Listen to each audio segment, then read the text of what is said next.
An egg cracked too soon, and with it, a secret slipped free. Welcome to Faded Echoes. I am your host, Ombra. Tell me in the comments, where are you listening from tonight? Your voices make this journey unforgettable.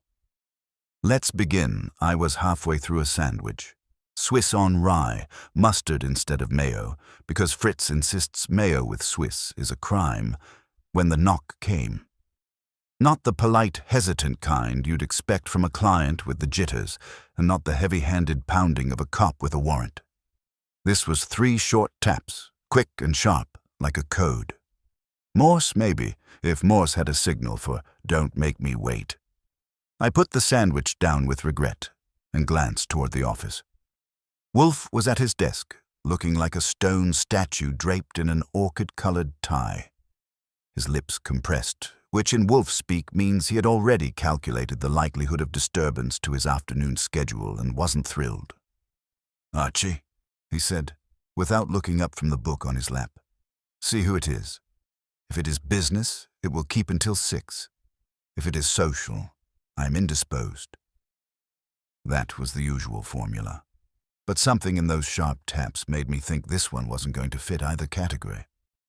I opened the door and found a man holding a hat in one hand and something wrapped in a white towel in the other. He wasn't remarkable except for the eyes. Gray, sharp and nervous, like he'd just stolen second base and expected to get caught. He was middle-aged, well-dressed, but with the creases of his suit a little too pressed, like he was trying hard to look important. "Mr. Goodwin?" he asked, in a voice that managed to be both confident and uncertain at once. "That's me. And you're interrupting lunch hour. State your case." He shifted the towel-wrapped bundle from one hand to the other, as if it weighed more than it looked. "I need to see Mr. Wolfe. It's urgent. Life and death." I've heard life and death plenty of times. Usually it turns out to be more along the lines of career and scandal or marriage and mistress. But I didn't say no. There was a faint smell coming from the bundle, not unpleasant but sharp, like something out of Fritz's kitchen. Eggs, maybe. I stepped aside and waved him in. He marched toward the office as if he'd been here before, which made Wolfe look up and scowl. Visitors who skipped the Archie filter generally didn't last long. "Your name?" Wolfe asked, voice low and precise. "Philip Haynes. I represent a consortium," he said, placing the towel bundle carefully on Wolfe's desk. "But that doesn't matter. What matters is this." He unwrapped the towel. Inside was an egg. Not a fried egg, not a boiled egg, not an egg from Fritz's pantry. A pale, speckled thing the size of a man's fist, resting in the cloth like a crown jewel. "An egg," I said, deadpan. "Fritz will be thrilled." "It's not a joke," Haynes snapped, eyes darting toward Wolfe. "This egg is worth more than your house. More than your whole block, and someone is trying to steal it before it's ready." That was when I noticed Wolfe's fingers, thick and precise, resting lightly on the desk edge. He wasn't dismissing this visitor. Not yet. Which meant, against all expectations, the egg had his attention. "Explain," Wolfe said, his voice like the click of a lock. And just like that, lunch was over. He explained, and if it was a sales pitch, it was the best one I'd heard that week.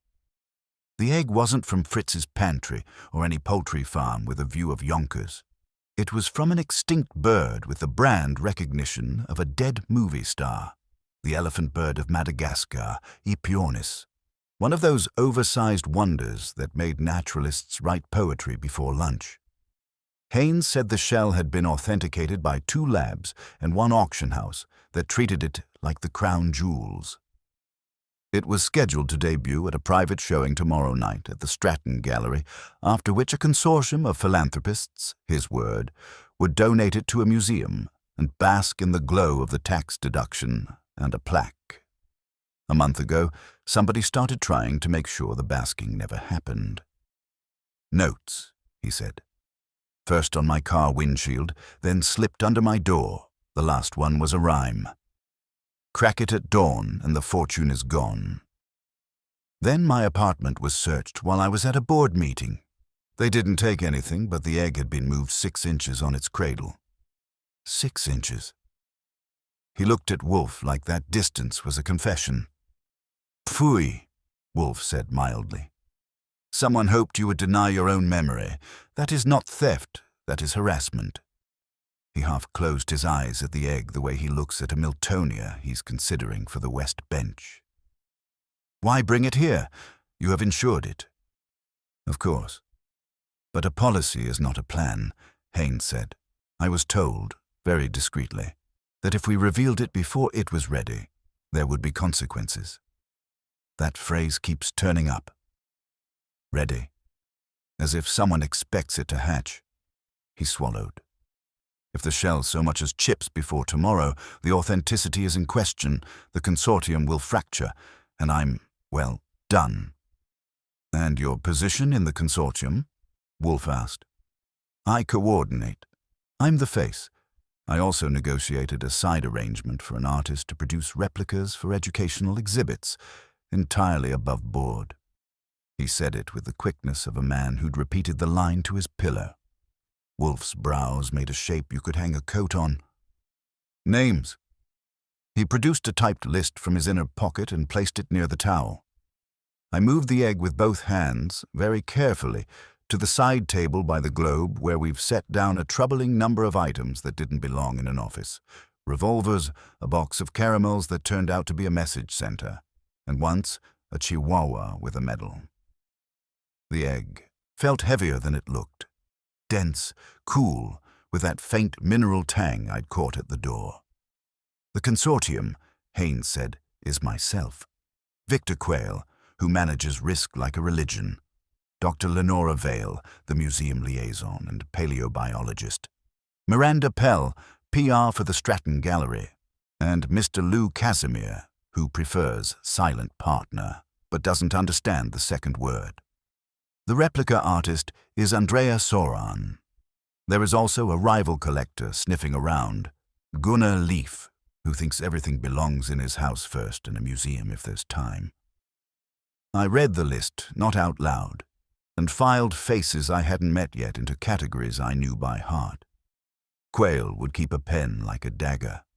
Vale would have 3 ways to say idiot that sounded like science. Miranda would be too smooth and carry a phone that could start a war. Casimir would try to buy the room as a warm-up. Andrea would wear paint on her knuckles and talk about texture. Gunnar would come with a smile that made apologies look optional. I'm often wrong on the particulars and nearly always right on the flavor. "You came with your treasure wrapped in a towel," Wolfe said. "You did not bring a guard." "I sent the guard to watch my apartment. If my place is ransacked while I'm here, that tells us something." "It tells us that you divide an apple with a spoon," Wolfe said. "Confounded." He pressed his palms on the desk. "Not to rise. If Nero Wolfe rises before dinner without a fire code violation, it's news, but to let the room know he was making a concession to the day." "Archie." "I'm here," I said. "We will not refrigerate it, we will not display it, and we will not admit tourists. The safe Fritz would rather host a brass band in the kitchen than have anything that smelled faintly of the farm near the dinner courses. So the safe was a gracious compromise. I cleared the top drawer of Wolfe's desk. He keeps the spare safe key there behind a copy of Vauvenargues he pretends not to have read, and opened the wall safe that's exactly where a burglar would expect it, behind a painting that is exactly not valuable. The smell on the towel sharpened when I lifted it away. Eggshell has its own nose. Not kitchen, not museum. I set the egg on a thick folded cloth on the safe floor beside a bundle of bonds that could buy a county. It looked like an honest object trying hard to survive our bad habits. Wolfe told Haynes his terms, not to satisfy curiosity, but to establish rule of law inside the brownstone. Retainer, 10,000 in a single check or cash, and not post-dated. Complete candor. No private arrangements that could become public humiliations. Obedience. When Wolfe said summon, he meant at the hour he liked, not at the hour they happened to find a cab. Haynes nodded through it, the way a man nods when his bridge is already burning. "You want them here," I said. "At 6. "At 6, Wolfe confirmed. "Not all, but the principal 3. Dr. Vale, Mr. Quayle, Ms. Pell." He glanced, and I knew he was thinking about Casimir, and decided bait works best when it looks scarce. "Mr. Haynes, call them now. Use Mr. Goodwin's desk phone. He will listen." "I will," I said, but not in a tone that invited a debate. It is one of my few privileges that Wolfe wants me on the wire when clients strain for the right lies. While Haynes dialed and produced sugar for the voice, I took notes. Vale didn't need the sugar. She came on crisp as a new bill and asked 2 questions, both about handling protocols.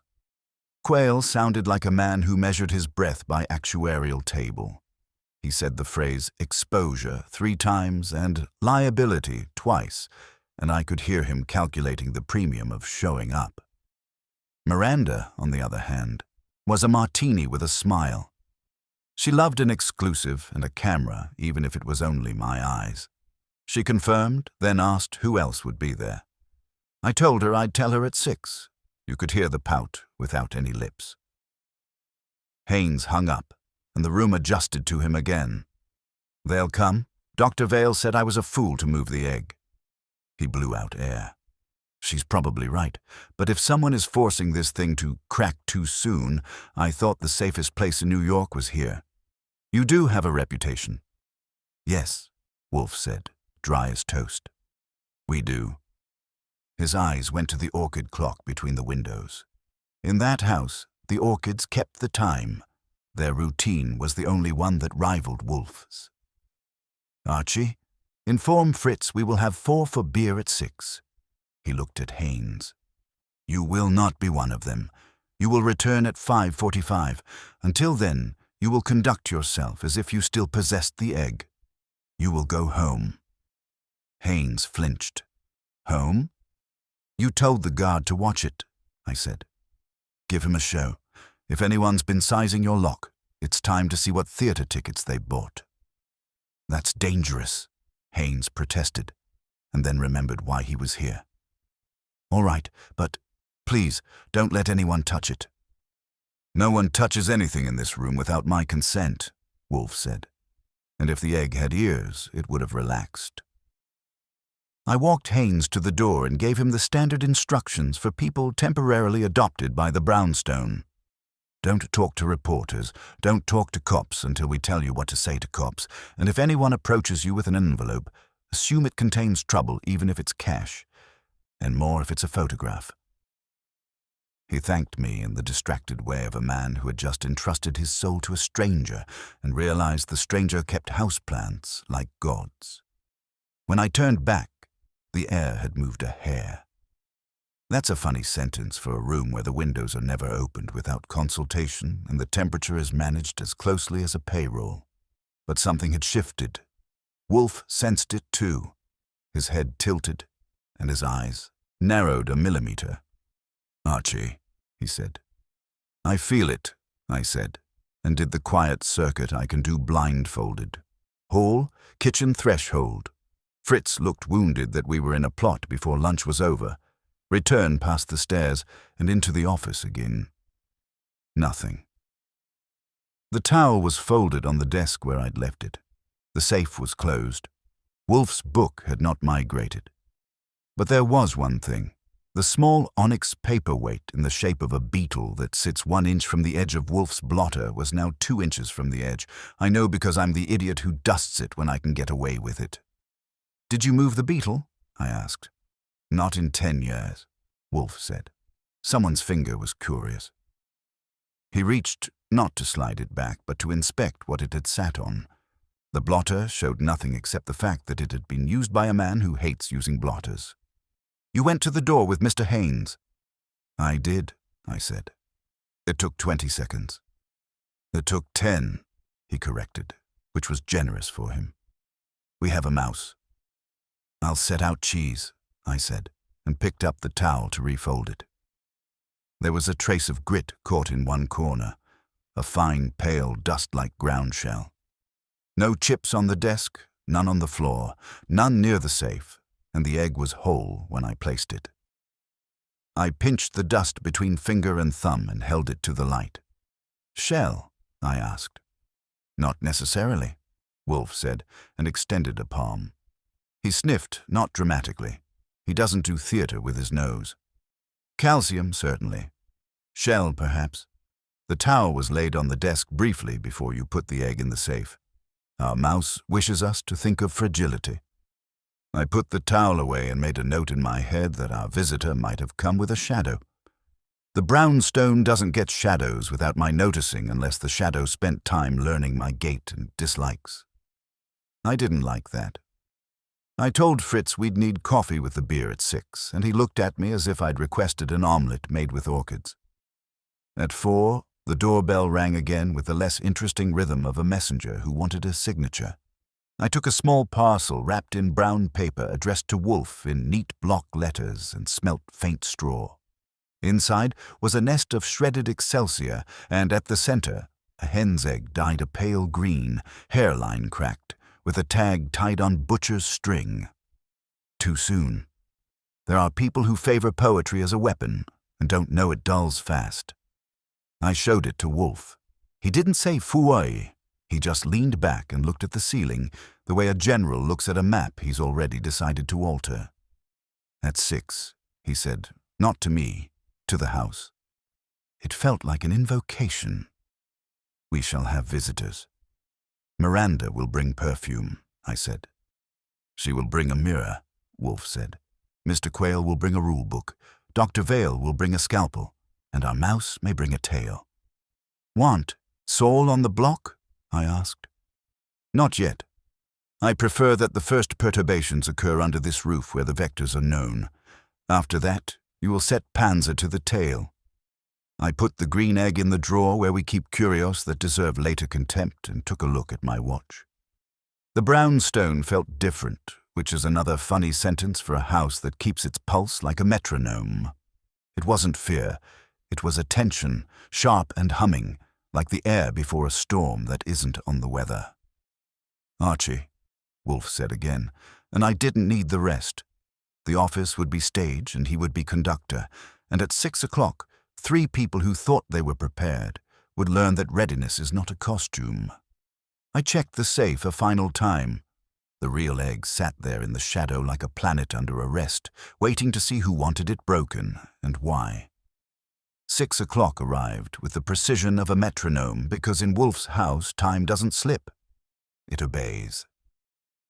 Fritz had arranged the chairs with the same reverence he gave to a souffle, though in this case he was setting up a different recipe. 3 suspects, 1 detective, and yours truly to stir the pot. The office smelled faintly of orchid fertilizer, leather, and the bitterness of Wolfe's mood, which was just shy of thunderous. He disliked disruptions at 6, but he disliked being forced to accept them even more, which meant he was going to extract full interest from every second. The doorbell rang, and the parade began. First came Dr. Lenora Vale, punctual to the minute and as rigid as if she'd been shipped from a museum exhibit herself. She had the crisp, clean look of a woman who ironed her lab coat for breakfast and kept her sentences filed alphabetically.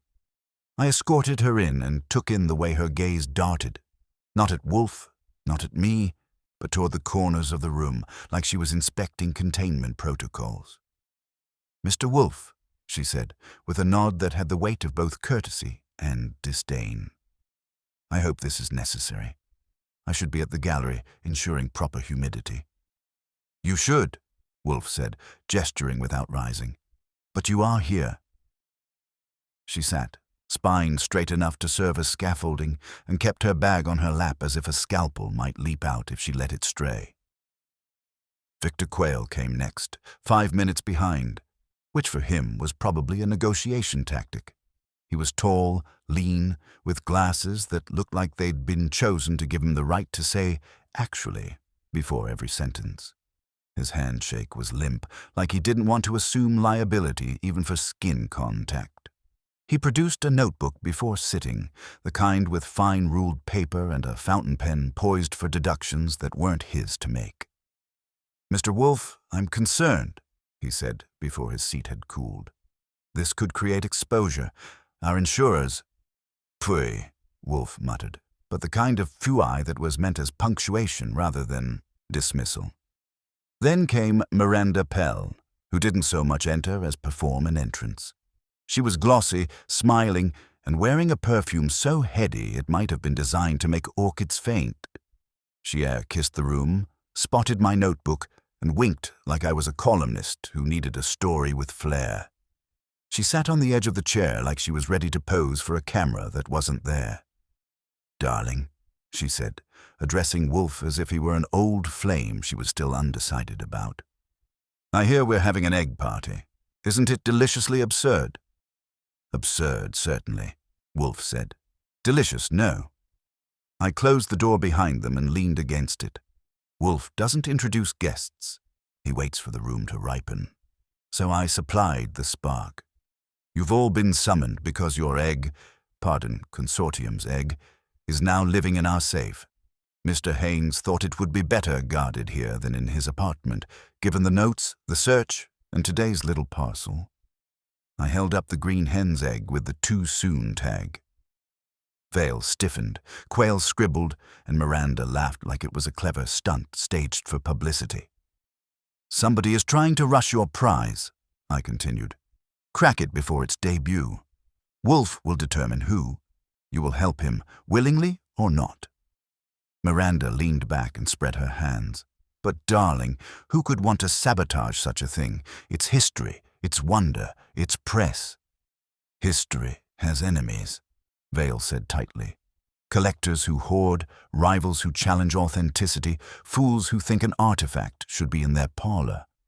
This is no surprise." Quayle tapped his pen. "The problem is control. If the public perceives mishandling, if any suggestion of fraud circulates, the consortium collapses. The insurers withdraw. We all take losses." "Losses are what you insure against," Wolfe said, eyes closed. "We are concerned with intent." Miranda tilted her head. "Intent, dear Nero, is the slipperiest thing in the world. Everyone intends something, even if it's only to look good while doing nothing." I stepped in before Wolfe boiled over. "Let's start with the basics. You three knew the egg was at Haynes's apartment. Did you also know he moved it here?" Quayle frowned. "Number, that was unilateral." I object. Vale's lips tightened. "He should not have moved it without consultation. Handling protocols." Miranda laughed again. "Consultation, darling. You think he could get 5 egos to agree on anything? Please." I had no idea, but I adore the drama. Wolfe opened his eyes, pinning them each in turn. "One of you has already been inside this room." The silence was a physical thing. Vale blinked. Quayle dropped his pen. Miranda smirked, but her shoulders gave her away. "What nonsense is this?" Vale demanded. "I arrived only now." "Pfui," Wolfe said, this time sharp. While Mr. Goodwin escorted Haynes to the door, someone displaced an object on my desk by 1 inch. An indulgence, an experiment. Not theft, but trespass. Quayle shifted. "Anyone could have—" "No," Wolfe cut him off. "Only someone with knowledge and opportunity. Which of you entered the brownstone before 6? They exchanged looks. Miranda smiled, but her eyes weren't smiling. Vale looked insulted. Quayle looked trapped. I decided to stir. "We also found dust on the towel. Calcium, maybe shell. Whoever left it wants Wolfe to think about fragility. That doesn't strike me as random." Miranda leaned forward, perfume charging the air. "Darling, perhaps your client staged it himself. Haynes thrives on attention. A note here, a search there, a towel with dust. It builds suspense before the gallery reveal." Vale cut in. "If Haynes tampered with the specimen, he compromised its integrity. That would be unforgivable." Quayle scribbled something. Probably a calculation of liability for words not yet spoken. Wolfe shifted, a movement so minor it was seismic. Haynes gains nothing from theatrics. He risks his consortium, his reputation, and his livelihood. Number the trespasser is among you. That sentence landed like a hammer. Miranda's smile thinned. Vale clutched her bag. Quayle adjusted his glasses twice in 10 seconds. You accuse without proof, Vale said coldly. I do not accuse, Wolfe said. I observe. Proof will follow. At that moment, the phone on my desk rang. I picked it up. A voice, low and clipped, said, The egg will crack tonight. Too soon. Then silence. I hung up and relayed it. Quayle's pen scratched furiously. Vale's eyes narrowed. Miranda clapped once. Perfect. Oh, it's absolutely perfect. A mysterious call, a priceless egg, 3 suspects in a room. We should have cameras. Wolfe ignored her. Archie. Yeah. Mr. Haynes will return shortly. When he does, you will escort him in through the alley. Our caller will expect him at the front. Let us see if the mouse sniffs cheese. I nodded. It wasn't my favorite assignment, but it was the kind of baiting Wolfe thrived on. Vale stood abruptly. This is absurd. I will not sit here while you stage theatrics. I have responsibilities. You will sit, Wolfe said, voice flat, immovable. Unless you wish to be expelled from the consortium by morning, I assure you I can arrange it. She sat. The room settled into silence, broken only by Quayle's pen scratching, Miranda's occasional hum, and Wolfe's steady breathing. I watched the clock, each tick winding the tension tighter. At 5:45, I slipped out, circled to the alley, and found Haynes approaching with the nerves of a rabbit. He jumped at shadows, clutched his coat, and looked like he expected the egg itself to leap out and accuse him. I guided him in the back way, eyes sharp for tails. None visible, but the air had that charged hum again. Someone was watching, even if I couldn't see them. We entered quietly. Wolfe gestured Haynes into a chair, then looked at the group. Now, he said, we begin. The way he said it, you knew the brownstone had changed shape. It wasn't just a house anymore. It was a crucible, and one of the people sitting in those chairs was about to sweat until they cracked. Too soon. Wolfe didn't bang a gavel. He never does. He let the room breathe him in until the air adjusted to his gravity. Then he turned his head just enough to make it official and addressed Haynes, not the others. That was the first feint. When a man is frightened and feels singled out by kindness, everyone else leans in to recenter themselves. Mr. Haynes, he said with the politeness he reserves for orchids and fools who can be taught, summarize again, briefly, what you have done in the last 48 hours with respect to this object. Haynes clasped his hands like they were begging each other for a truce. I kept the egg at my apartment in the spare room on a cradle. Yesterday I checked the packing, called the gallery, met with Ms. Pell for the press schedule, had lunch with Mr. Casimir, and returned home. Last night I received a note under my door, ready at dawn. I didn't sleep. This morning I drove to a bank to ask about a security box. Too small. I went to the brownstone. I brought the egg. I called the 3 of them under your instruction. The guard is posted at my place. Lunch with Mr. Casimir, Wolfe repeated, tasting the name like it had bones. Where? At the Green Plover. He prefers it. He prefers rooms he can control? Miranda chimed, bright as tinsel. Private booths, a certain vintage, a server who remembers his allergies. Exposure again, Quayle murmured, as if the word was paying rent. If the artifact was seen publicly, it wasn't, Haynes said. We didn't discuss it there. He doesn't like noise. Casimir doesn't like anything he doesn't own, Miranda said. He also doesn't like Mr. Leaf, which is one of his better qualities. Wolfe ignored the garnish. Doctor? Vale. When did you last see the egg? Before today? 2 days ago at the museum lab. she said crisply. I verified shell thickness with non-invasive ultrasound and confirmed the microfracture pattern consistent with ancient depositional stress. It is authentic. I signed the report. Microfracture, Miranda repeated, savoring the syllables like they might photograph well. Delicious. Please, Vale snapped. Do not make a spectacle of vocabulary. The report is confidential. Nothing is confidential, Quayle said, once donors and rivals are involved. We must assume leaks. We assume nothing, Wolfe said, and checked the clock with the same small drift of his gaze he uses to punish minutes. Mr. Goodwin, the towel I had put it away, but in a brownstone nothing is away if Wolfe decides it isn't. I fetched the towel and set it on the desk. His fingers pinched the dusty corner with the distaste of a man handling a counterfeit bill. This residue, he said, is suggestive.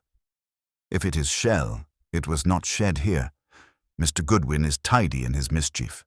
It came with the egg. Vale's chin lifted a notch. There would be traces from the packing and cradle. Ancient eggshell powder can flake from the inner matrix. Can, Wolfe said.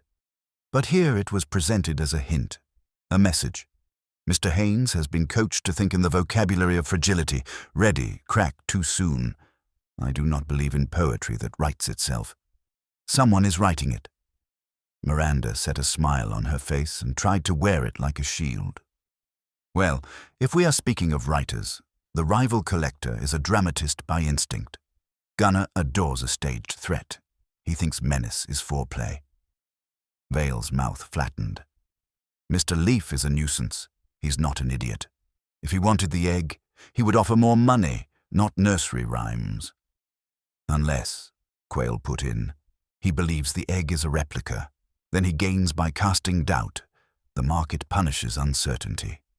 His pen hovered, trembled, dove. Has the replica artist, Ms. Soren, had unsupervised access? Briefly, Haynes admitted, to take measurements and impressions under my oversight. Your oversight, Vale said, shading the phrase until it looked like a rash. She should not have touched it. She didn't touch, Haynes said too quickly. She examined, from what I could tell. I caught Wolfe's eye and read the cue. Ms. Pell, I said, did you schedule any teaser pieces? Leaks? A rumor to warm up the ticket line?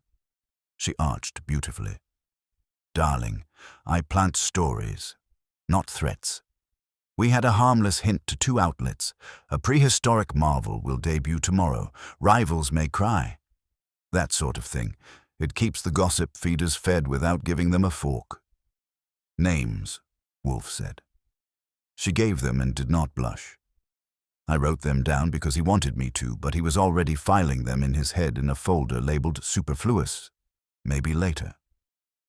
The phone rang again. 3 staccato beats, the house line, and Fritz's voice came ever so slightly strangled.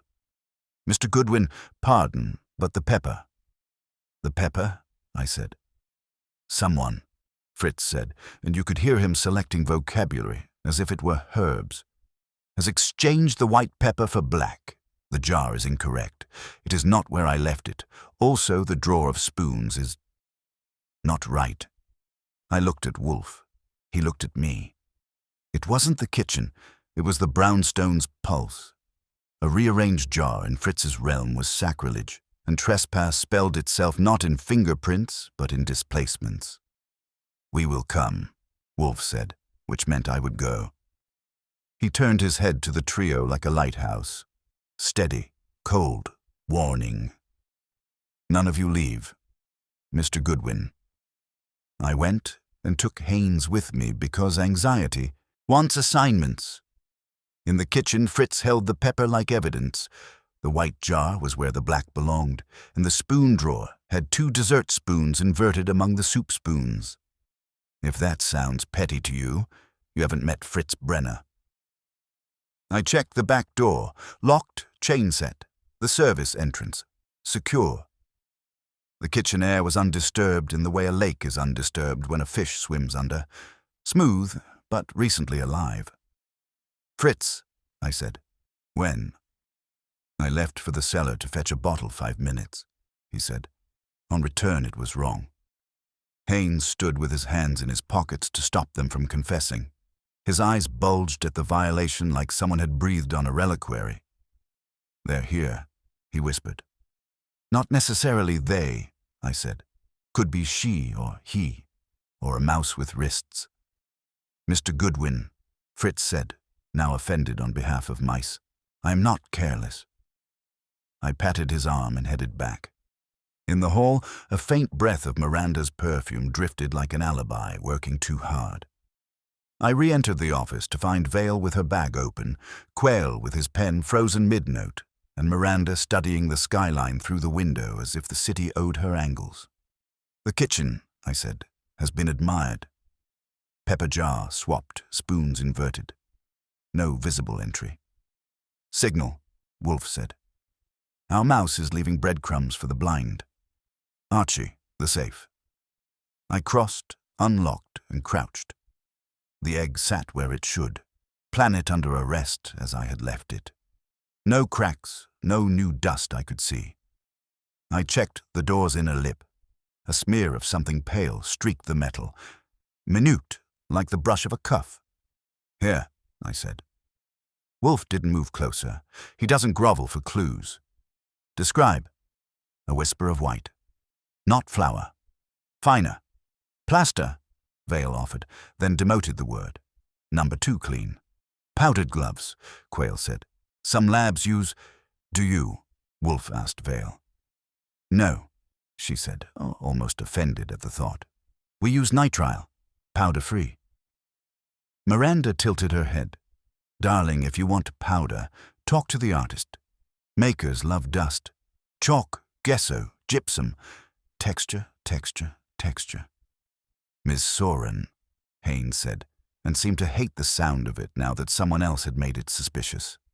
She has a studio near the river. She uses molds, casts, plasters. But she wouldn't... She would if she had a reason, Wolfe said. Or if someone asked her to. Or if someone made a copy to be switched too soon. Mr. Quayle, if the egg displayed tomorrow proves to be a replica discovered after the deed, who suffers? Quayle sharpened, happy to be in his element. Everyone. The museum's reputation, the consortium's finances, the gallery's credibility. The insurer investigates. Lawsuits follow. The only beneficiary is the rival who can present the real object later, at a price, or the saboteur who profits by betting against us. Or, Wolfe said, and opened his eyes all the way so that the room felt measured, the beneficiary is the person who owns the replica pipeline. Educational exhibits become the consolation prize. 10, 20, 50 replicas. Legal if licensed. Profitable if the original is entangled in scandal and therefore more in demand to talk about than to see. Haynes swallowed his tongue and then went searching for it. The arrangement is transparent. Andrea receives a fee. We receive educational reach. Miranda laughed softly. Oh, Philip, darling, educational reach is a very pretty phrase for revenue. Vale's fingers pinched the bridge of her nose as if pressure there could keep the world in calibration. If there is a switch planned, it will happen at the gallery, not here. No, Wolfe said. Our mouse is performing here. I do not permit acts I have not scheduled. He shut his eyes again. Archie. Saul. That was my cue and a comfort. When a case starts laying out breadcrumbs across our rugs, you don't wait to see where the trail ends. You invite Saul Panzer to walk it backwards and tell you who baked the loaf. I stepped to my desk and dialed without asking if Saul was free. Panzer arranges his life around the interesting and bills us for the inconvenience afterward. He answered on the second ring with a non-committal grunt that meant I had him. Saul, I said, we have a mouse, maybe 2. Brownstone perimeter watch now, light and quiet. Suspects leaving at my signal, 3 of them. Later, we have a studio to visit. Andrea Soran, casts and plasters.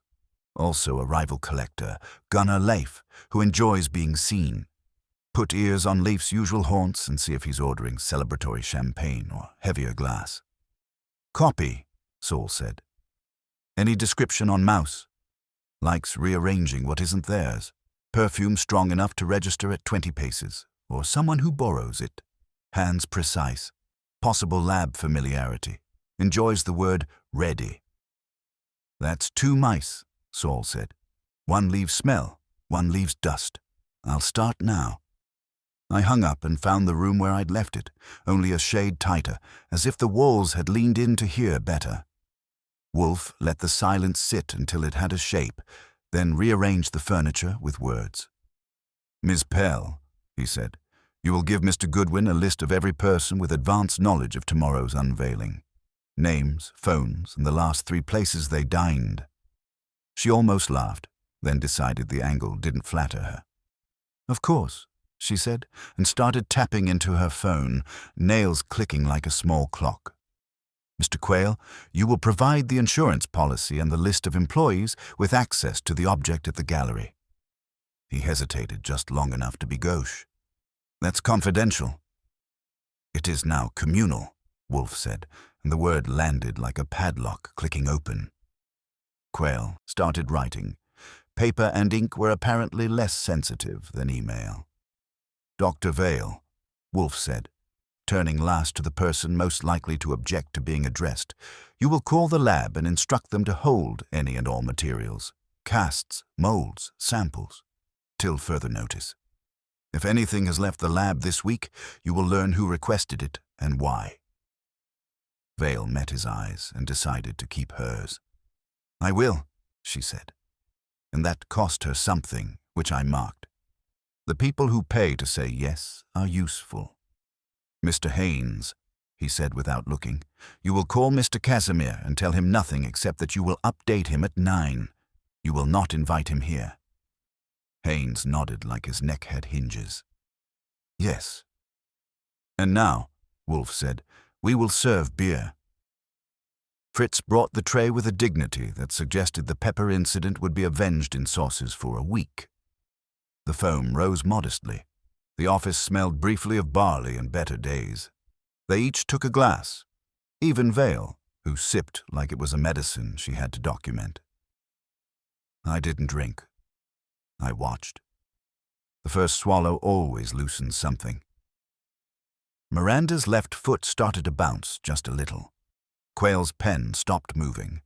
His eyes lifted to look at the safe, reflex he couldn't help. Vale's bag settled, less like a barricade, more like a tool chest she might open under permission. Haynes blew on his beer as if temperature mattered. Wolfe tilted his glass and did not.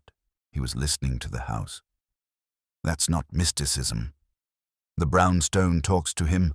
A footfall on the front stoop has a pronunciation. A car idling on the block has intent. He set the glass down and said, Archie, bolt the door. I did. The bell did not ring, which meant whoever had thought to try our knob thought again. I waited a count of 6 and loosened the chain. On the rug beneath the door, a sliver of white showed like a bad tooth. I picked it up. Not paper. A curved flake, thin as breath. I held it up. Wolfe did not move. Shell, he said, but not ours. The room went soundless, and the evening pressed its face to the window. We had been handed the smallest proof that someone wanted us to think of breaking, and the second smallest proof that they were close enough to test our locks.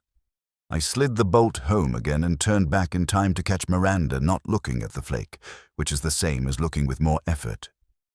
Saul would be in place. The mice were stirring.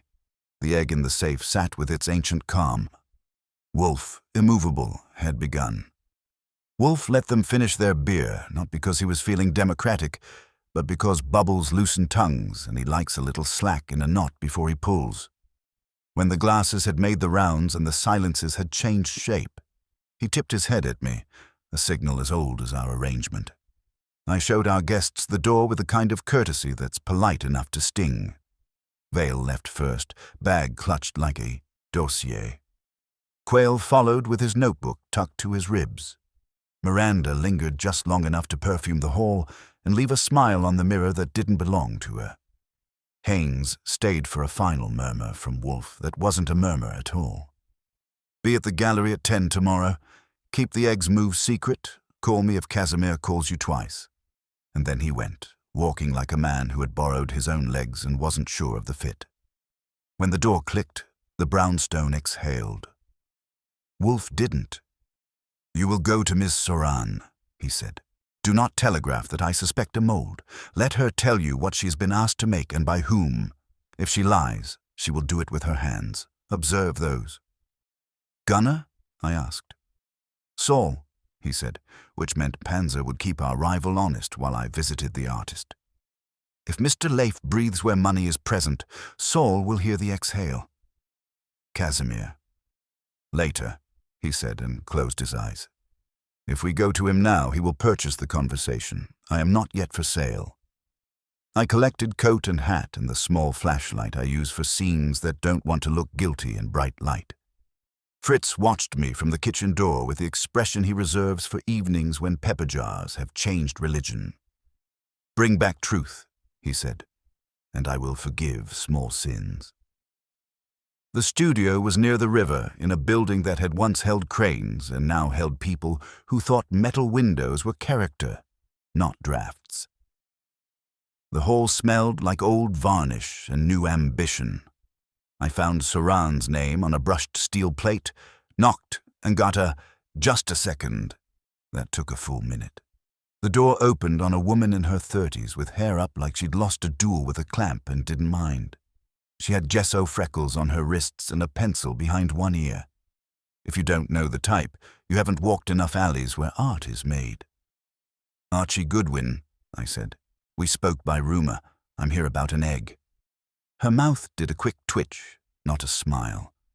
"You and everyone this week." She stepped aside. "Don't touch the molds. They bruise." The room was a polite riot. Plaster busts stared from shelves, a half-cast arm curled on a table like it was deciding whether to finish being born, and a long workbench held an orderly chaos of tools. On one end, under a cone of light, sat an oval form on a foam nest. It was the right size to make my stomach notice. She watched my eyes clock it. "That," she said, "is a study. Not a theft. Sit." She motioned me to a stool and took the one opposite, folding herself with the economy of someone who has learned not to lean into wet things. "Who asked you for the study?" I said. "A consortium," she said dryly. "They like to be called that. It makes a group sound like a brain." Mr. Haynes asked. He said educational replicas were part of the outreach plan. "Payment?" "Half up front, half on delivery after. The reveal. It's standard. Cash. Receipts exist because I exist." She reached into a flat file, leafed, and came up with a carbon copy slip neat enough to take to church. The payor line read P. Haynes. There was a signature, his and a notation in a neat hand. "One Epyornis ovum replica, cast in 2 halves, seam, polished invisible, tinted to match authenticated specimen, 3 educational copies to follow." She placed it between us like a trump she didn't want to play. "You saw the original," I said. "Under supervision, with the usual rules," she said. "No touching the surface with anything more aggressive than light. I took photographs and measurements and a silicone impression of a small, non-diagnostic area that Dr. Vale approved. If you don't know what that means, it means I didn't cheat. Silicone impression leaves residue. If you're bad at it," she said, with the kind of contempt artists reserve for amateurs. "I'm not bad at it." "Who else asked you about it?" She tipped her head. "That's the real question. A week ago, a man called and asked if I could make a practice shell, quickly, not museum grade, just convincing enough to fool a glance. He offered double my rush fee and wanted delivery the morning of the reveal. I said no. Then a woman called yesterday and asked for the same thing but with better adjectives. I said no. Then I got a text that said, "Ready means now," with a bank transfer offer attached. I took a photo of the number and did not reply. "Voices," I said. "Names." The man softened his consonants like he was filing paperwork at the same time. The woman smiled with her syllables. She could sell you your own shoes and make you run in them. Numbers? She slid a sticky note across. 2 phone numbers written in brush pen, because of course. I pocketed them for Saul. The practice shell. What would that look like? I said. Thin, fast, a crime to anyone who cares about the shape of time, she said. You could make one from plaster and chalk with a skin of resin. It would weigh wrong, ring wrong, and fool the kind of eye that wants to be fooled. Could you tell a photograph of your study from a photograph of the original? If I took the photograph, she said, otherwise I'd want to tap it. Originals have a tone, you can hear age. It's like glass from different centuries. Any decent maker can tell. I stood to look at the oval under the light. It wasn't painted, it was coaxed. The surface had the chalky matte of something that came up through centuries rather than down from a tube. Along the curve, faint as a memory, a chain of freckles ran like islands. I looked at her hands. She had a scar on the left index. Fresh, the kind you get when a blade starts an argument and you try to win it with skin. When did you cut that? I asked. This morning, she said. No blink. Hobby knife. My fault. Anyone been in your studio without your permission? Only you so far, she said. Yesterday, someone rattled the door at 9 p.m. and perfume came through the crack. I'm in a building with dancers and photographers. It could be an itinerant cloud. Perfume had a name, I asked. It said Media Lunch and Velvet Rope. Ms. Pell has been here twice. She asked very smart questions about lighting and angles. She did not ask for a practice shell. And Dr. Vale. She is a technician with a soul she pretends not to have, Soran said, and I liked her better for it. She counted more than she looked. She approved faster than she trusted. She did not flirt with the idea of speed. Quayle. The risk man. She shrugged. He doesn't visit studios. He visits clauses. Haynes? He visits apologies and insists they're plans, she said. He seems kind. He is not in control. Which was a portrait made with 6 lines and got the likeness. My phone gave a quiet buzz and I checked it. Saul, a text that smelled like his hat. Leif at Plover with Casimir. Private booth. Order champagne, caviar. Hush. I sent back, keep ears, also numbers incoming. Then I read him the numbers and got a quick will do in return. Miss Soren, I said, there's a chance someone tries to hire around you. If you get another offer, pretend to nibble. Ask for details and a pickup time. Tell them you know a place with no cameras and a loading dock.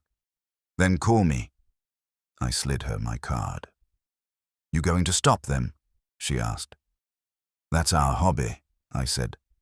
Our profession is charging for the pleasure. She laughed once, quick and low, then sobered. Someone wants to break the thing that makes the story work. That's always the fastest way to make a different story. Back in the hall, I dialed Wolfe and got him on the first ring because he had planted himself in the office with the phone as his sentry. I gave him the Saran summary while stepping past a ballerina who could have served subpoenas with her arabesque. 2 calls, a text, perfume, and Ms. Pell's attention to angles, I said. Also, Saul caught Gunnar and Casimir squandering a fish's life together in a booth. Casimir does not like Leif, Wolfe said. They like what money does when it's frightened. Come home, he said. Then call Mr. Quayle and ask him about emergency riders for malicious damage and substitution. He will try to avoid the question and then answer it too fully. I walked faster, because when Wolfe wants you in the room, he wants you there at the speed of sense. Outside the building, an evening fog had started from the river and was considering an invasion. A woman in a dark coat watched me cross to the cab stand, then looked pointedly away when I looked pointedly at her. Perfume did a soft lap around me, the same brand that liked mirrors. I made a mental note. Miranda collected exits. At the brownstone, the air felt tighter, like the house had chosen to wear a belt. I came in by the alley and locked it behind me. The office had been groomed back to itself. The beetle paperweight sat 1 inch from the edge like a chastened guest, and the towel had vanished into whatever limbo Wolfe keeps for objects that have offended him. He was in his chair, eyes closed, lips arranged like he was considering forgiving the century if it would stop telling jokes. "Soren?" he asked, without opening them. "Legitimate," I said. "Smart. Pressured from 2 directions. She didn't bite. She gave me numbers. Saul's on them. Also, Pell has been in her studio.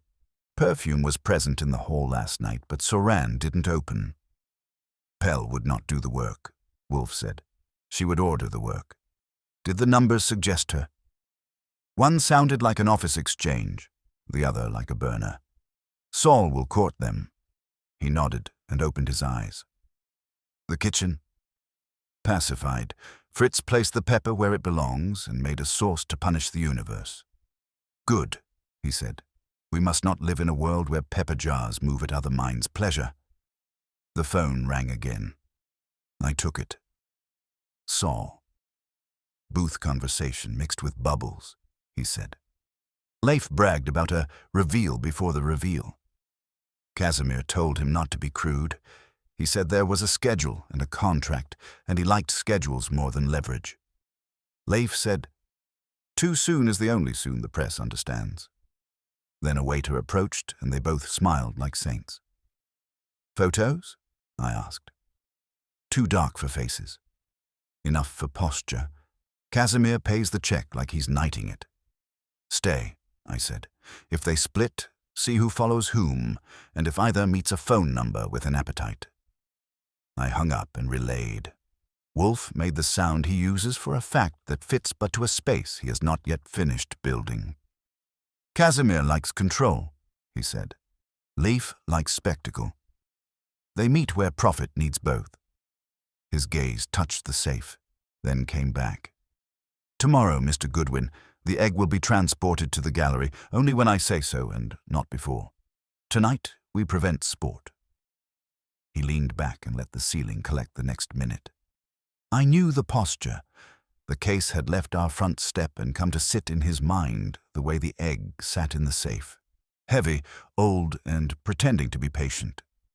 I checked the bolt on the door and looked at the sliver of shell on the side table where I'd left it.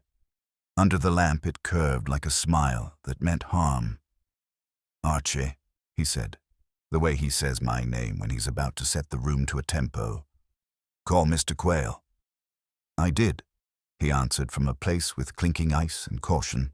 I told him I needed to understand his policy's appetite for bad luck. He resisted, then obliged, as predicted. There was a rider for malicious damage if negligence could be excluded, a clause on substitution that made my eyebrows do a step I. Hoped he didn't hear, and a sub-paragraph about exhibition copies that smelled like someone had lobbied for it. "Who wrote that paragraph?" I asked. "A standard edition," he said. "Ms. Pell suggested the wording would be future-proof." "Of course she did," I said, and thanked him just shy of sincerity. When I hung up, Wolfe's eyes had a little light in them, like a man who has found the corner of a page he wants to turn. He didn't smile. He doesn't when the work is still on the table. He only said, "They are making 2 stories and trying to sell both. We will choose which one ends." The house stilled, the way a cat stills when it hears a mouse choose the wrong board. Somewhere, perfume moved down a stairwell. Somewhere else, champagne told a secret and money wrote it down. In our safe, the eggs sat like a clock wound by ancient hands. I sharpened my pencil because the night was going to write in it. At 9:30, Wolfe rang for coffee, which meant the evening had advanced from irritation to intention. He doesn't drink it after dinner unless he plans to keep the house awake. Fritz arrived with a tray that smelled like reason and set it down, as if the cups could establish law. I took one and didn't touch it. Caffeine and I are on nodding terms, but we don't dance when the floor's waxed with trouble. The phone went first. Haynes, voice pitched high enough to chip glass, said Casimir had called him twice, once to ask whether the egg was secure with professionals, and once to propose a driver at 5 a.m. to bring it quietly to the gallery, because the insurer needed the object under their cameras by sunrise. He said the word insurer like scripture and sunrise like consent. No, Wolfe said without decoration.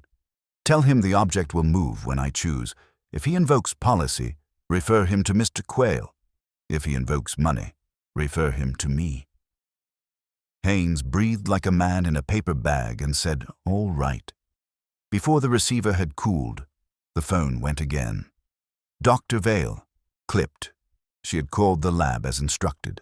Nothing had left the vault, but someone had requested copies of her ultrasound data at 2 in the afternoon using Quayle's authorization code. The tech declined because the request came from a non-museum email. Vale sounded as if the impropriety of an email suffix offended her molecularly. "Do you have the originating address?" I asked. "I do," she said. "It is grotesquely unprofessional. Reveal now at and a domain that sounded like it was paid for in cash and shame. Whoever it was spelled my name correctly, which is more than my dean manages." "Thank you," Wolfe said. "Call the tech in the morning and ask if anyone arrived on site after hours. For now, stay home and beware solicitations. Good night." She tried to object to being told where to be in her own life, then decided to accept it as a rare instance of a man giving an order that matched her own. She clicked off. Saul checked in from his shadow at the Plover. "They broke the booth," he said. Casimir left first, carrying importance. Leif lingered for a call. Paper rustled softly in Saul's throat. I could hear him lean as if leaning were a sense. Not Miranda, a woman, yes, not Pell. Fewer angles in the voice. She set a place to meet. Side door of the Stratton, 10:30. "Leif is on the walk." "Stay," I said. "If you get a camera angle, keep it. If you get a license plate, feed it to me." "Got a plate," he said, and gave it. "Also, man likes to be followed," Saul added. "He performs for it." "He'll get a review," I said, and hung up. Wolfe's eyes closed, not to nap, but to let the room line up with his frame. "They are increasing pressure," he said as if narrating the weather. "The object must move early, the data must spread, the mouse must prove proximity. Our adversary is not one mind, but a coalition of appetites. Coalitions crack. We shall quicken the fissures." He rang once. That bell in our house means Fritz, but not food. Fritz appeared anyway, like a man answering a question he plans to improve. Wolfe told him to set a chair in the hall opposite the front door and to polish the brass to a mirror. Fritz didn't ask why. He works in a kitchen ruled by recipes and a house ruled by cause. At 10:15, Saul again. "Leif met the side door," he said. "Companion female, coat up, face down. Height as Pell, gait not." She carried a roll tube under her arm like a dance partner. They went inside. 30 minutes. He paused. They brought nothing out. The tube left with the woman. Leif came out smiling, coat heavier. "Names?" I asked. "Plate belongs to a boutique rental company. Woman took a car, hailed at the corner. No plate for her. I have a face, but the light was ambitious. I'll see what a friend can draw out if you think it matters." "It matters," I said. "Watch Leif home. See if he collects visitors." I told Wolfe. He didn't foo-eye. He hummed once under his breath, the sound he makes when a hint gains weight. "The tube," he said. "Ultrasound prints, perhaps? Or a permit? Or simply theater?" "The smile says substance," I said. "Smiles lie," he said, and adjusted a coaster as if it were a duke's collar. "We will rely on behavior." The bell rang. Not the doorbell, the one we have in the hall beyond the vestibule that no visitor sees. It has a tone like a nickel tapped with a ring. I was at the door with my hand on the bolt before the third chime and caught a ghost of perfume through the crack. Not Miranda's flood, a cousin with less money and more nerve. The bolt held. I set the chain, opened an inch, and found an envelope sleeping on the rug like a cat. No foot on the stoop, no shadow on the glass. I picked it up between 2 fingers and brought it to the desk. On the envelope, ready. Inside, a Polaroid. The fast, kind, grainy color, the egg's silhouette against cloth, her hairline on the curve like a horizon, and a finger touching it with nail painted the kind of red that brands think is coded with adjectives. On the back, too soon. The captioner was committed to their theme. I slid it to Wolfe.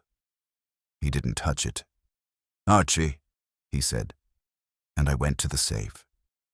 The egg, when I lifted it in the towel and brought it to the table, was whole. The shell's freckles were where the freckles had been. The weight was the same cool, stubborn number my hands had learned. I rotated it under the lamp. No crack, only the eye's suggestion that a shadow might be a line if you wanted a stain to be a confession. "Not ours," I said. "Of course not," Wolfe said. "But the finger, the nail manicure on a mission," I said. "Saran mentioned a woman who sold with syllables." "The studio," Wolfe said. "Ms. Saran told you of 2 beggars. The woman has found a tube to carry." "Miranda?" I asked. "She is vain enough to send herself a photograph," he said. "She is also careful enough not to chip her own polish on a felony. We will not leap." He didn't, but a different leap came from the wall. The lights blinked once, off, on, and the brownstone made the sound an old house makes when new tricks attempt to teach it manners. Fritz called my name without panic and urgency made of courtesy. I was moving before the sound fully built, across the hall, past the dining room, to the panel where the circuit breakers live their quiet life. The main lever was still up, the auxiliary for the office, just 1 notch lighter, as if a finger had paused there and reconsidered. I felt the faceplate. Warm, not hot. There's more than one way to hurry an egg. Heat is a poem, too. I went back.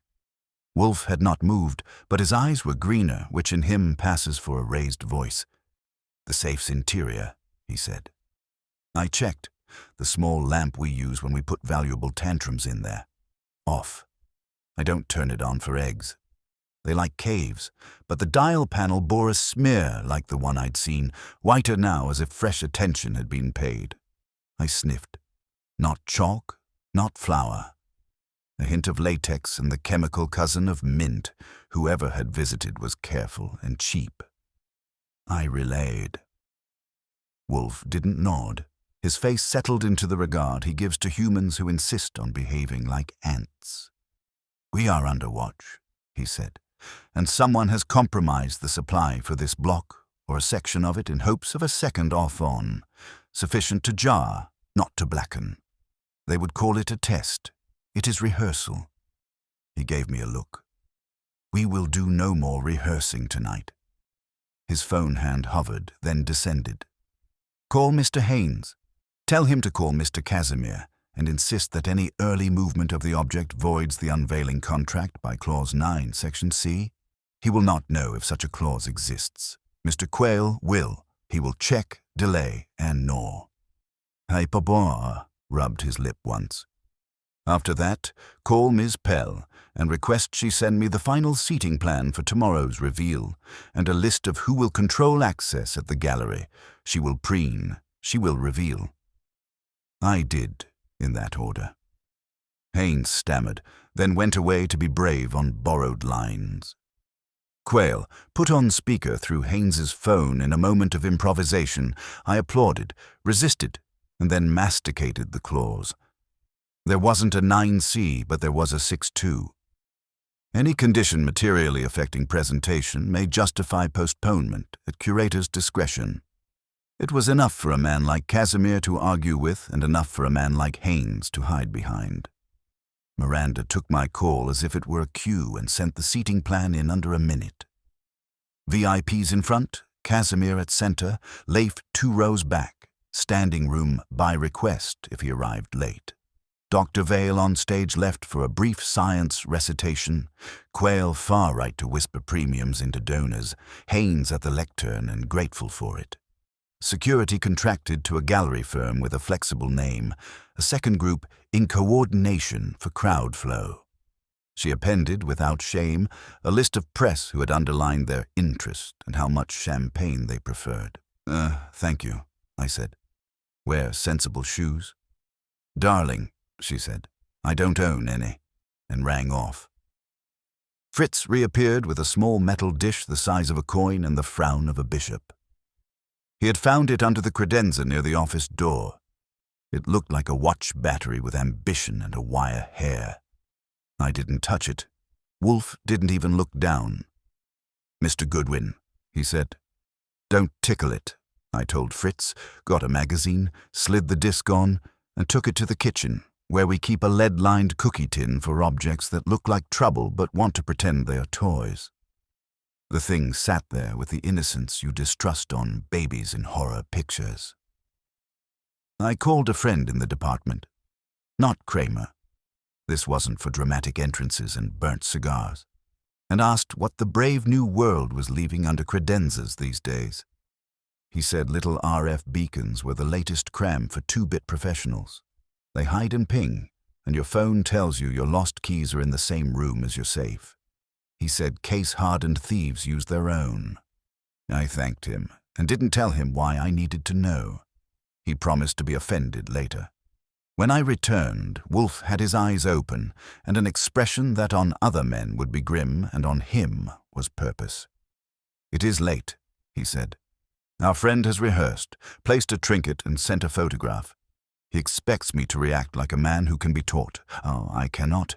We will reverse the instruction. He shifted his bulk forward 2 inches. For Wolfe, that's marching. Archie, in the morning, you will remove the egg from the safe at 10, wrap it in the towel, and bring it to the office table. At 10:15, you will return it to the safe. You will do this with vigor and boredom for the benefit of any eyes. You will then escort Mr. Haynes to the gallery at noon. Escort? I said. With the egg? No, he said, the way a man says no to grains of sand. With a crate he believes contains the egg. Fritz will pack a cousin, his largest ostrich. We will carry a story inside a story. The real object will move later in a car that does not look like a car, to a room that does not look like a room, by hands that do not look like hands. Saul, I said. And Mr. Durkin, he said. Call both. Tell them to bring boxes that could hold lunches or bombs and faces that say plumber and delivery. I will not have the brownstone taught lessons by amateurs. The room settled around the plan the way a well-cut suit sits on the right frame. Outside, a car idled, then left, disappointed that it had not been granted a cameo. The RF beacon clicked against its tin in the kitchen like a beetle asking to be admitted. The Polaroid on the desk cooled to its final color, a lie that wanted to be true. The phone burred one last time before midnight. Saul, voice a touch gravel from the fog. Leif home, no callers. He has a safe too. He stood in front of it like a man admiring himself in a window. If he has the switch, it's not with him. Casimir went to a tower and talked to a window for 30 minutes with his back to the city. Thank you, I said. Sleep, Saul said, which for him is cultural commentary. I'll stay up. Wolfe dismissed me with a nod, which is as near as he comes to tucking you in. I checked the bolts, the alley door, the lock on the orchid rooms. I stood for a second at the safe, listening as if ancient calcium had a pulse. Maybe it does. The egg was quiet, which is how some dangers are when they are being used as bait by a man who prefers his triumphs sedentary. When I went up, the house had the tightness of a chest that has learned to breathe through a straw and is managing. The RF tin did not tick. Fritz had put it in the bread drawer where it could rethink its life. In the office, Wolfe's lamp clicked off. The brown stone had been trespassed. It would not be broken. Not tonight. Tomorrow, if someone insisted on too soon, We would show them timing the way it's done on our street, by invitation only, under witness, and with the man in the chair choosing when the clock starts. Morning in the brownstone is a ritual with fewer candles and more coffee. I woke to the smell of Fritz proving that civilization survives by butter alone into the house's drawn breath, the way it feels when Wolfe has decided the day will be shaped rather than endured. At 9, I checked the alley door, the stoop, and the tin in the bread drawer. The beacon was still sulking in its metal cell like a moth that had chosen the wrong flame.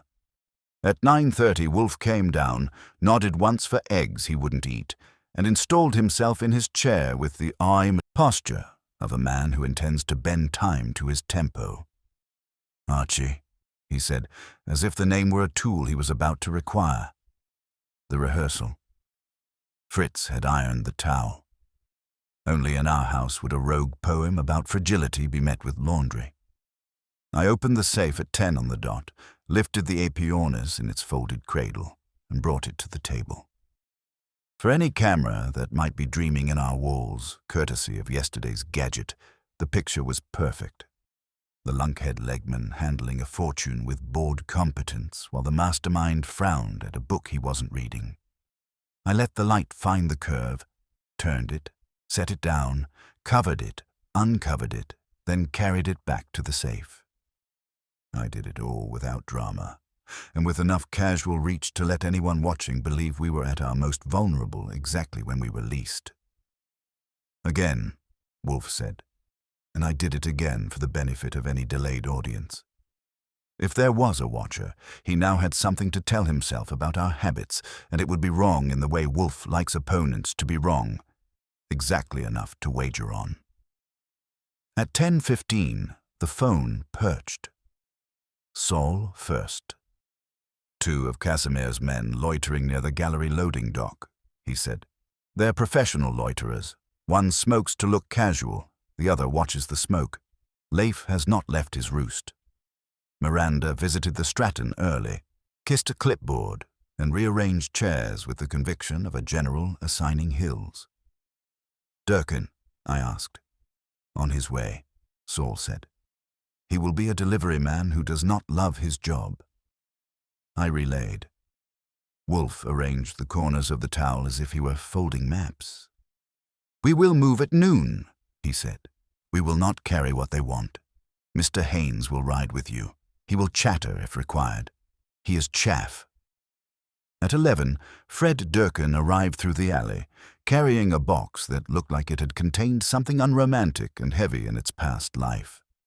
The lid bore the faded legend of a plumbing supply company that had done time under sinks. Fritz, with the glee of a man permitted to mislead fate for a good cause, produced the ostrich egg, large, respectable, gorgeous in its own right, and wrapped it in felt. He placed it in the box with an affection that would have embarrassed a smaller object. "We are not deceiving a saint," he told it, and closed the lid. Wolfe approved the weight with his eyes. "Do not drop it," he said to me, as if I had a habit of juggling antiquities on stoops. "You will carry it as if you are not performing." "Which will be a performance," I said. "Everything we do in this house is," he said, not bothering to deny it. At 11:30, Haynes arrived with his soul on his face. He had dressed for reassurance and achieved anxiety in a suit. "Casimir called again," he said at the threshold. He's insistent." "He is impatient," Wolfe corrected. "Impatience is not authority." He gestured to the box. "You will accompany Mr. Goodwin to the gallery with this. You will be seen. You will be vague. You will not hand this object to anyone who does not answer to your question, which clause covers a postponement at curator's discretion, with 6-2. If they say 9C, you will smile and ask for water." Haynes nodded like he was trying to get his neck in line with the rest of him. He reached, then stopped at the edge of the box, the way a man reaches toward a confessional. I took the handle and shouldered the weight. It wasn't much. The ostrich didn't object to being a stand-in. "Saul has the rear," I told Wolfe. "Fred has my right ear. If a van kisses our bumper, he'll write it a love note. Do not be kissed, Wolfe said. And that was benediction enough. We went out the alley. On the street, the air was the clean kind of cold that keeps secrets close. A grey sedan with the nowhere look of a private security service lifted an eyelid and pretended to be a lamppost. I could feel Saul's attention on my shoulders from a place I couldn't see. That's Saul's gift. He becomes the idea of a man until you trip over the reality. In the cab, Haynes tried a joke that didn't know where to land. I let it sack out. At the Stratton, the side door had a guard who didn't belong to the place last week. New stance, new jaw, the kind of man who thinks a suit that fits and a stare that doesn't make him invisible. He clocked the box, Haynes, me, and tried to assign us to known categories. "Delivery," I said. "For the boring room?" He glanced at his clipboard. Clipboard men love their clipboards because they make them gatekeepers of nouns. He didn't find us there. "We were told to expect a transfer at 5, he said. "Insurer's window." "Insurer can enjoy the morning," I said. "We're rehearsing posture." I moved to pass like a man with a schedule and no patience. He stepped into position. For a second, we were 2 paragraphs in a policy arguing about a comma. Miranda saved him. She came down the corridor with her perfume as a press release and a smile that had its own entourage. "Oh, good," she trilled. "You've brought a prop. Cameras are door props. Mr. Goodwin, you're a gem, even if you don't sparkle." "Don't get attached," I said. "This is a tour for the clipboard." She flitted ahead, letting the guard feel he'd permitted rather than been bypassed. Inside, the gallery was shedding its weekday skin for the benefit of tomorrow's donors. A dais had been placed with the reverence of a small altar. A plexiglass case sat yawning on its stand like an open mouth waiting for a story. Miranda had arranged the chairs in a pattern that said equality and priced it in rows. "Stage left for science," she said, tapping a spot. "Doctor." Vale will do her 3 minutes on the miracle of persistence. Stage right for risk. Victor will murmur premiums at anyone who thinks price is impolite. Haynes at the lectern to thank the generous. Casimir in the front row where his cufflinks can see themselves in the future. Gunner in row 3 where he can brood photogenically and feel excluded. "Where's the vault?" I asked. Because it's always good to make a vault say its name out loud. She tapped a corridor, then thought better of it. "Downstairs," she said. "With cameras. With men. With humidity at a level that makes hair remember youth." "Lovely," I said, and set the box on a table near the dais. Haynes hovered, torn between guarding and wanting to be told he'd done enough. I opened the lid just enough for Miranda to see darkness. Her eyes glittered like a cat testing curiosity for structural faults. "No touching," she said. "I've been told. I'm very good at not touching things until a camera wants me to." "Keep proving it," I said, and covered the hole. I walked the perimeter to see who had been invited to loiter. Quayle came from a door marked staff, glasses shining, notebook already poised. He nodded to the box, sniffed, and asked an entire page of insurance questions with one small dry cough. "Clause 6-2, I said. He blinked. "Ah." Dr. Vale arrived with a portfolio and a look that told chairs to sit up straight. She treated me like a necessary hazard and the box like a student she didn't trust to pass. "This should be in a controlled environment," she said. "It is," I said. "My control." "Mr. Goodwin," she said, "your tone is mischievous." "You should hear it when I'm sincere," I said, and earned a look that would have sterilized a scalpel. Haynes did his chattering part.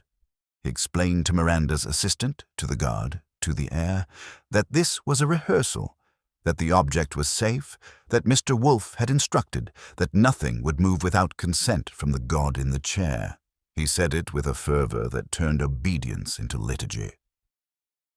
I took a stroll to the side door. On the sidewalk, a man pretended to read a newspaper in a year that had stopped printing enough of them. He had the posture of a watcher who wants to look like anyone's uncle. Across the street, a woman in a dark coat whose perfume knew me from last night used a window as a mirror. She checked her lipstick like it was a password.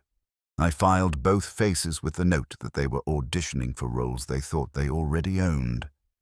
Back inside, I found a corridor to the downstairs and let the stairs tell me what they knew. The vault door was a handsome slab with the kind of combination dial that made you think of black and white movies. A camera blinked in the corner. The air had the measured chill of museum habit. A man in a jacket with a security logo that had been designed to convey proficiency without naming a company sat on a stool, looking like a stool had been named after him. He asked me if I was lost. I told him I was curious. He said, curiosity was fine in children and cats, and liability in everyone else. We exchanged the smiles of men who shake hands with sentences instead of fingers. When I came back up, Miranda had acquired a microphone and was practicing gratitude. She thanked donors whose checks she could smell and reporters whose adjectives she planned to borrow. She thanked history, science, and the city's commitment to wonder. She did not thank probability, which had been asked to stay home. I rejoined Haynes at the box and closed the lid. We're done, I said. The room has seen what it needed to see. He looked relieved and disappointed, which is how people look when a rehearsal ends and the play hasn't started yet. Miranda pouted, and it was an expensive pout. Must you leave so soon? She asked. If I stay, I said, I'll start moving chairs, and then we'll fight. Tempting, she said, and let us go with a flutter of fingers that had touched the microphone but not the box. On the sidewalk, I let the watchers watch me carry something heavy and unimportant. Saul drifted a half-block back, invisible to anyone who hadn't learned to see him. Fred peeled off to circle the block in the opposite direction, a delivery man who had forgotten which entrance made him feel legitimate. In the cab, Haynes exhaled like a man who had tried not to since dawn. Mr. Goodwin, are we winning? We're not losing, I said, which is how winners start when they mean it. Back at the brownstone, I set the box on the office floor, popped the lid, and showed Wolfe the ostrich asleep on its felt. He made the face he reserves for decent substitutes. Then I went to the safe. The real egg, when I brought it out, had kept its appointment with continuity. No new dust, no invented fracture, no heat whispering under the shell. I returned it with the same untheatrical care I'd used to insult the alleged cameras earlier. Wolfe tilted a hand. Mr. Panzer? I dialed. Leif? I asked. Shopping, Saul said. He toured a print shop, left with nothing. Toured a florist, left with a whiff. Toured a jeweler, left with a packet. He didn't show the light. He's practicing being seen choosing things. He likes props. Casimir? Arranging men and schedules, Saul said. He has inherited an impatience he believes is virtue. He told someone he wanted the damn thing under glass by dusk. He was told no. He didn't like the pronoun. Miranda? I asked. Scheduling cameras for arrivals, Saul said. She's good at what she does and believes that is acquittal. We hung up. Wolfe eyed the towel like it had apologized inadequately. This evening, he said, we will have our gathering. Phone them, 6 again. Mr. Leif as well. Mr. Casimir if he will stoop. They will not like my summons. I choose the hour. They'll come, I said. Miranda because mirrors. Quail because clauses. Vale because control. Haynes because fear. Leif because audience.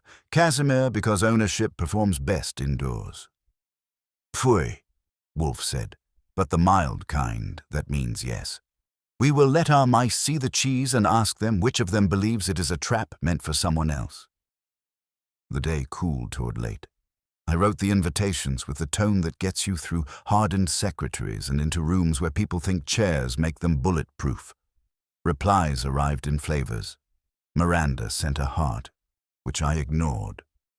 Quayle sent, "I object, then I'll attend." Vale sent, "This is unorthodox," which means yes in her dialect.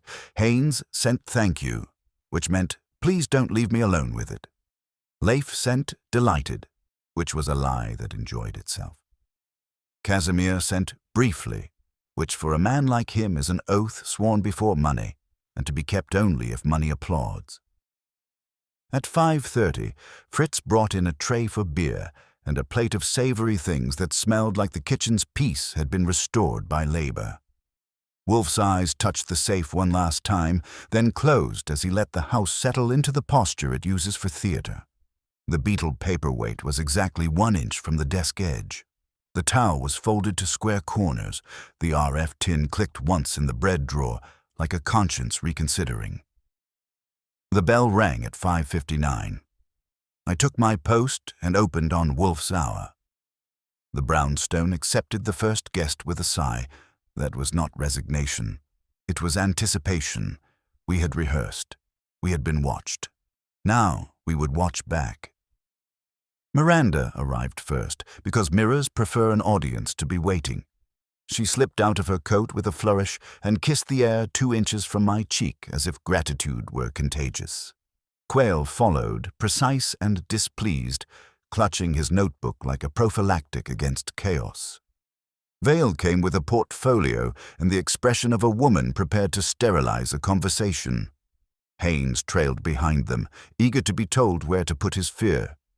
Leif took the doorway as if it were a stage entrance and he had written the play. Casimir last, because owners are late by vocation. He brought the temperature down 2 degrees just by standing still. Wolfe didn't stand. He never does unless a fire code or a woman of a certain age forces him. He let them take their chairs as if gravity were another of his staff. I took phones as they came. Quayle surrendered with a grimace, Vale with reluctance, Miranda with a wink, Haynes with relief. Leif rolled his between his fingers and smiled. I smiled back and kept my hand out until the coin landed. Casimir didn't move. I held his stare. Money tried to stare through me and found the glass thicker than advertised. He placed the phone in my palm like he was paying a tax he'd abolish later. "We are watched," Wolfe said, as if announcing the weather, "by our city, our appetites, and a person who confuses rearrangement with mastery. You will indulge. Me." Miranda crossed a leg and made a camera out of her face. "We're yours," she said, and meant, "for as long as I like it." "Mr. Haynes," Wolfe began, "you will not speak unless I ask you to. Mr. Leif, you may speak if you can manage honesty. Mr. Casimir, you may speak if you can manage brevity." Leif's smile widened. Casimir's narrowed.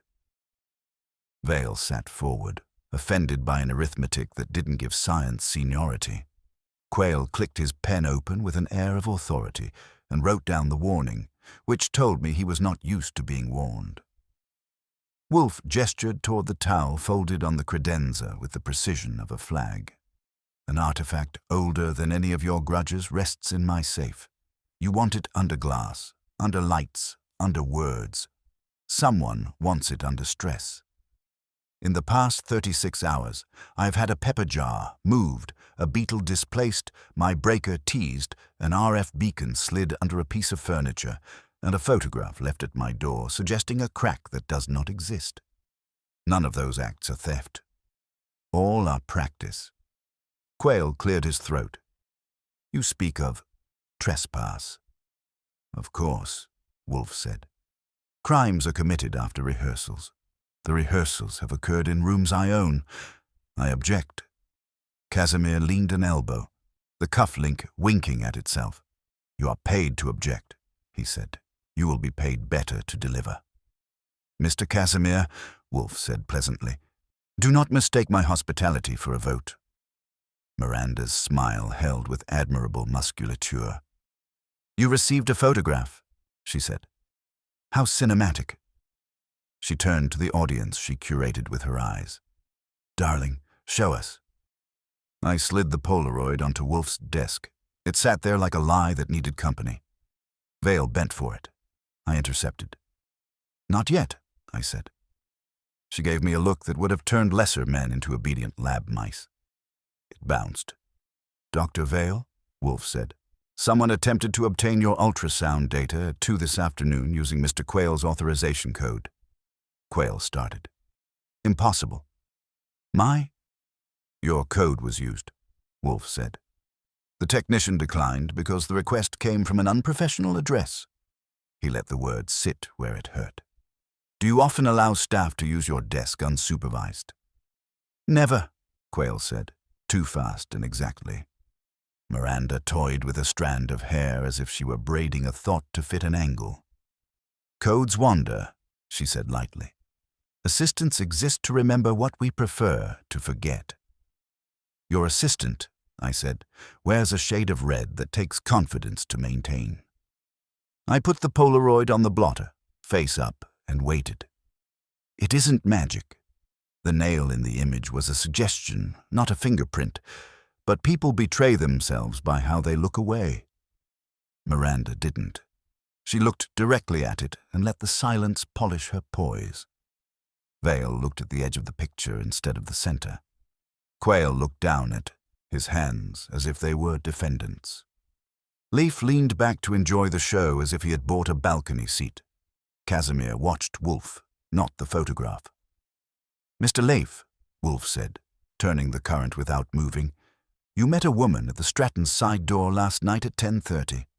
She carried a tube. You carried a smile. If it was merely a rehearsal for your posture, we will all applaud." Leif didn't blink. "A gentleman meets many women," he said. "Tubes are fashionable. As for my smile, it comes with the face." "Your companion wasn't Ms. Pell," I said. "Wrong gate, perfume adjacent. She left with the tube. You left with satisfaction." "Perfume adjacent," Miranda murmured. "Darling, you're poetic." "Companion's name," Wolfe said. Leif gave his best grin its best day. "If I wished to assist, I would buy a ticket," he said. "Then I will assist you," Wolfe said, and bent the room. "You are a scavenger with taste. You do not crack objects. You crack circumstances. You hint to create doubt, then acquire at a discount what certainty had made expensive. For that to work, a replica must exist or appear to exist." "Someone called Miss Soran to commission a practice shell." She refused. A second someone called with better adjectives. "You brought a tube out of a side door. What leaves galleries in tubes, Mr. Leif?" "Prints, plans, permits. Or a skin thin enough to fool a glance? Are you the fooler or only the foiled?" Leif applauded once, softly. "Wonderful," he said. "You make sermons out of shadows." Casimir cut in, impatient, stripping him of polish. "This is nonsense. The object belongs under glass and under my protection. If anyone tampers, my men will—" "Your men," Wolfe said, "allowed an RF beacon into my house. They were not here. Number, but the people who use them share a grammar. Cheap devices, loud gestures. Ready. Too soon, a power dip. You're not patient enough for this grammar. You prefer signatures." Casimir's jaw tightened. He didn't like being read in public. He liked contracts because they made applause optional. "Move it now," he said. "We will remove the object from the custody of a man who refuses to cooperate." "You cannot," Wolfe said without heat. "Mr. Haynes is the client. He paid me to keep the object alive until truth earns its glass. The unveil will occur when risk obeys reason, not sooner." Vale lifted her chin. "You speak of risk as if it were an irritant and not the air we breathe in this work. You also imply Ms. Soran's materials have been commandeered. She would not conspire to degrade an artifact." "She did not," Wolfe said. "Others attempt to use her craft to that end. You, Dr. Vale, We'll reach your lab now and confirm whether any physical impressions or scale prints have been duped or requisitioned, and whether anyone used your vault this evening in the name of rehearsal. You will stay on the line with Mr. Goodwin while you do it." Vale bristled. "You're not—" "Do it," Wolfe said, and the word ended like a door closing. I handed Vale her phone from the tray. She dialed with the speed of a woman who despises being told and loves being right.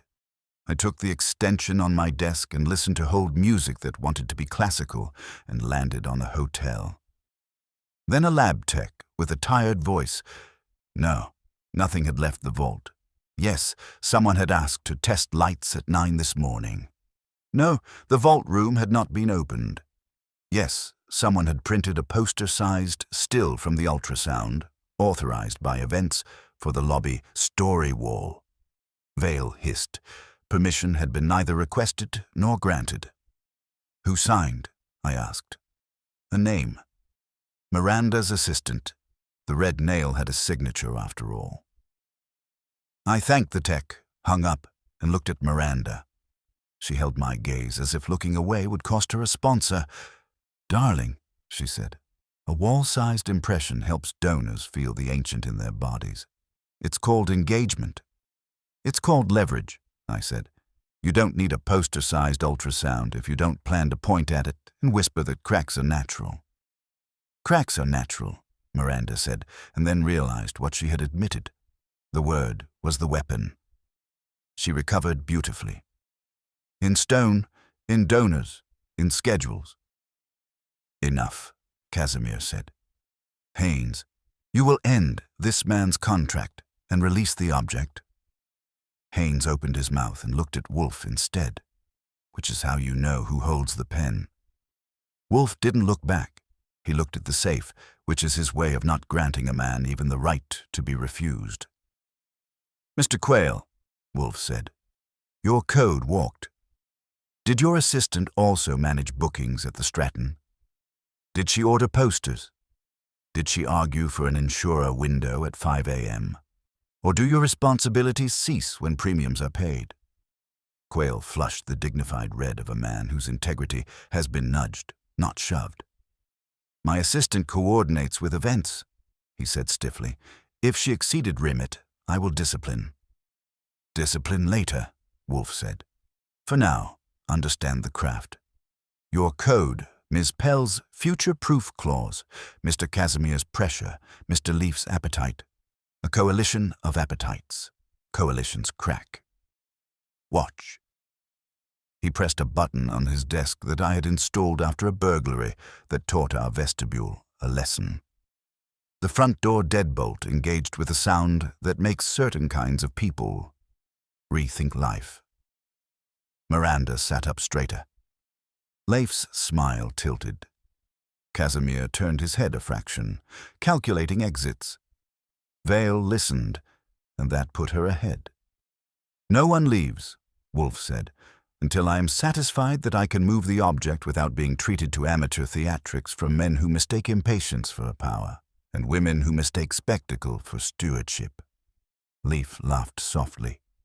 "You cage us and expect confession." "I expect behavior," Wolfe said.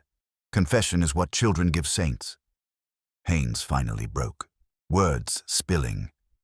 "Mr. Wolfe, whoever is doing this, if there's even a chance—" "There is not," Wolfe said. "The egg is safe. The question is not whether it survives. The question is whether those who lean toward breaking it prefer the leverage of threat to the reward of patience." The office air acquired edges. That's the moment in our gatherings when people realize the man in the chair is not going to entertain their lines. He's going to annotate them. I brought the little tin from the kitchen and set it on the desk. I popped the lid and let the cheap beacon wink in the lamplight. "This," I said, "was under our furniture. It tells your phone where your shame is. It also tells ours where you've been." Miranda's assistant, absent but present in everyone's mind, had been careless. Quayle's assistant had been obedient. Casimir's men had been ordinary. Leif had been Leif. Vale had been correct. Wolfe glanced at the clock. It moved under his eyes as if obeying. "The unveiling proceeds tomorrow," he said. "Tonight you will each do precisely as follows. Mr. Quayle, you will remove your assistant from all access and send me the list of anyone she has emailed this week using your code. Ms. Pell, you will issue a quiet correction to the seating plan, placing Mr. Leaf in the second row center, between two donors with hearing aids that squeal. You will cancel any unscheduled poster installations and retrieve the ultrasound print now.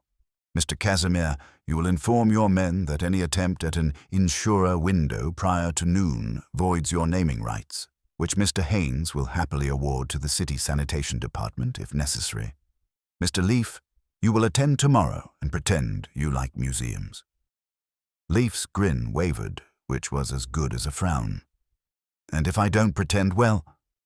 "Then you will leave with appetite and nothing else," Wolfe said.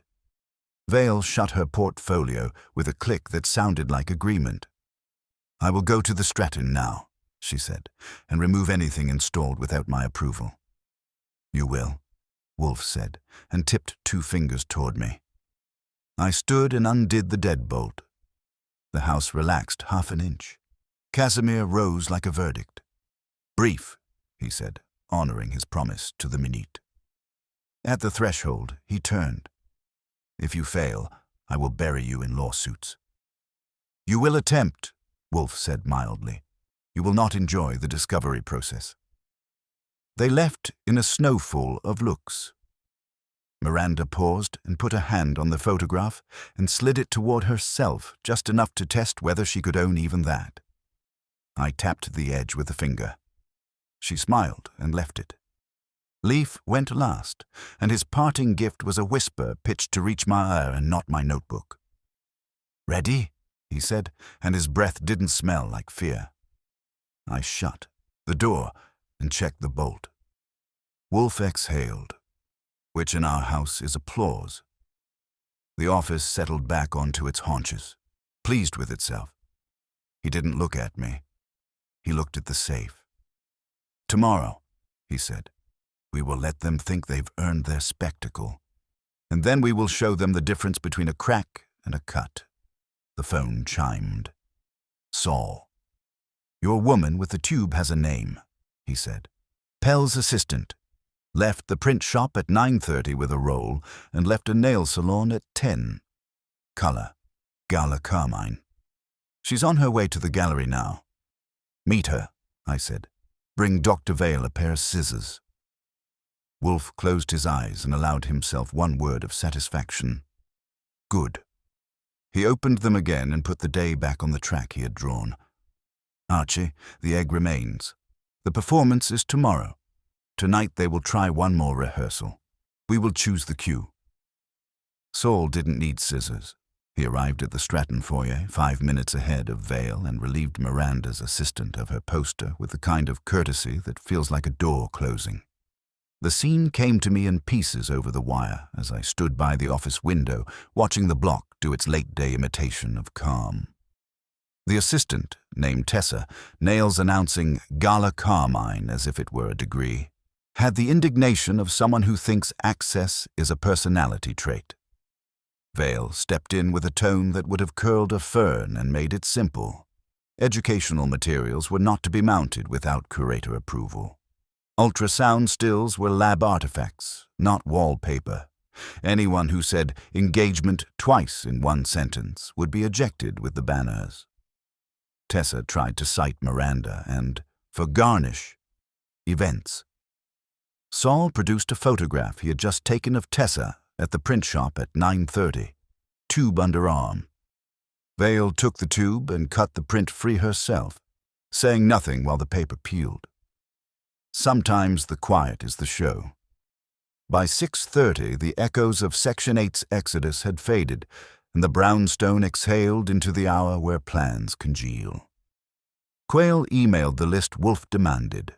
Contacts, forwards, 3 urgent requests that had gone out from his assistant's account to a burner domain with names like Reveal, Dawn, and Window scattered among the letters like dimes on asphalt. He appended a one-line note about disciplinary action, which told me someone had been told to bring her badge in the morning and he had brought himself a small sense of virtue. Miranda's correction hit my phone too. Seating adjusted.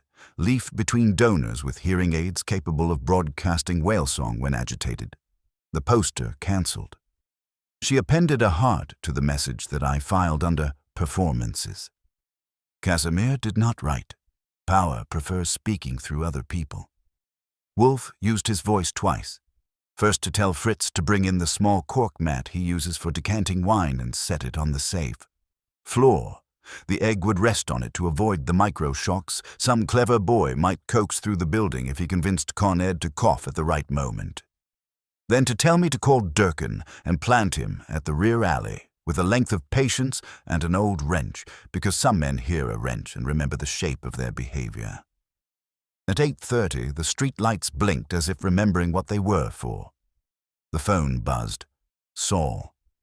Leaf at home, dressing the evening like a rehearsal dinner, he said. Tucks off the rack, tie knot. He's reading messages and smiling like a man practicing reactions. Casimir's men shifted. 2 at the gallery, 1 in a car that doesn't know whether it's surveillance or valet. Miranda at a dinner where cameras eat twice. Quayle went back to his office to feel control. Vale returned to her lab and put a lock on it with the force of personality. Any celebration at the rivals? I asked.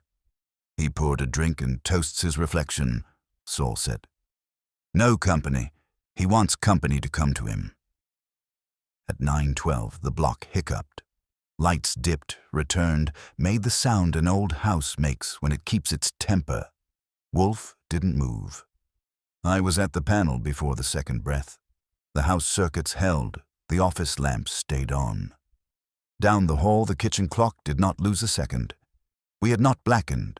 We had been nudged. It told us something. Whoever had their fingers on a switch had wanted to see if we squealed. Coterie with a substation friend, I said, coming back. Apprentices aping professionals, Wolfe said, almost bored. Let them have their arrhythmic fun. They are learning the rhythm of our patience. At 9:30, a shape tested our back gate. Fred had been waiting to meet a shape. The wrench made a small argument. The shape decided it liked breathing without plaster and sat down on the steps to reconsider life. He had a kit under his jacket, cheap stethoscope, 2 RF pingers, a screwdriver that had seen more ambition than screws. He had florist paper in his pocket and a receipt from a boutique rental company, like the one Saul had reported. His name, when suggested, didn't stick to his face. He offered a phone number that had never belonged to him. He offered a boss that could be any noun with a wallet. Don't break him, Wolfe called from the office, not raising his voice. We may need him to carry his fear somewhere later. I patted the man down and found the smear of resin on his cuff that made my neck feel like a barometer. The resin wasn't ours. The resin belonged to something made fast and thin and meant to be touched by eyes only. I put the kit on my desk, and the man in our kitchen chair understood something essential. We were not cops, and we were not his friends, which meant we were dangerous in a way that could be survived if he sat still. Who told you to ping here? I asked. A shrug that had practiced in mirrors. A man at a bar. He described the man as if he had read a police sketch and didn't like the ears. Saul's message a beat later put a name behind the sketch, not Leaf, not Casimir's A-listers. A freelancer who did errands for clients who didn't like paying cash with their own hands. It wasn't news. It was confirmation that the coalition's outer ring had arms. Offer him food, Wolfe said. And Fritz, insulted at first by principle and then calmed by habit, offered the man a sandwich that was better than his work deserved. The man ate it like he hadn't been fed hope in a while. We let him go with a tale made of Saul and a phone that thought it had fooled us into believing it was his. Sometimes you teach a mouse to run toward the trap it thinks it's set. At 10, the phone brought Vale, cool and pleased. She had located a second engagement print in the gallery basement and required a custodian with keys to retrieve it. The custodian was apologetic. Money had said yes. He was taught to think money is a synonym for curator. Vale cut that picture down too and rolled it under her arm as if she were returning a child to a classroom where rules made sense. "Any more events?" I asked. "Not tonight," she said. "But someone asked the lighting tech for a demonstration early tomorrow. He's a decent man. He said no because he likes his job." "Tell him to like it even more," I said, "and tell him if anyone comes with a clipboard that scratches, call me."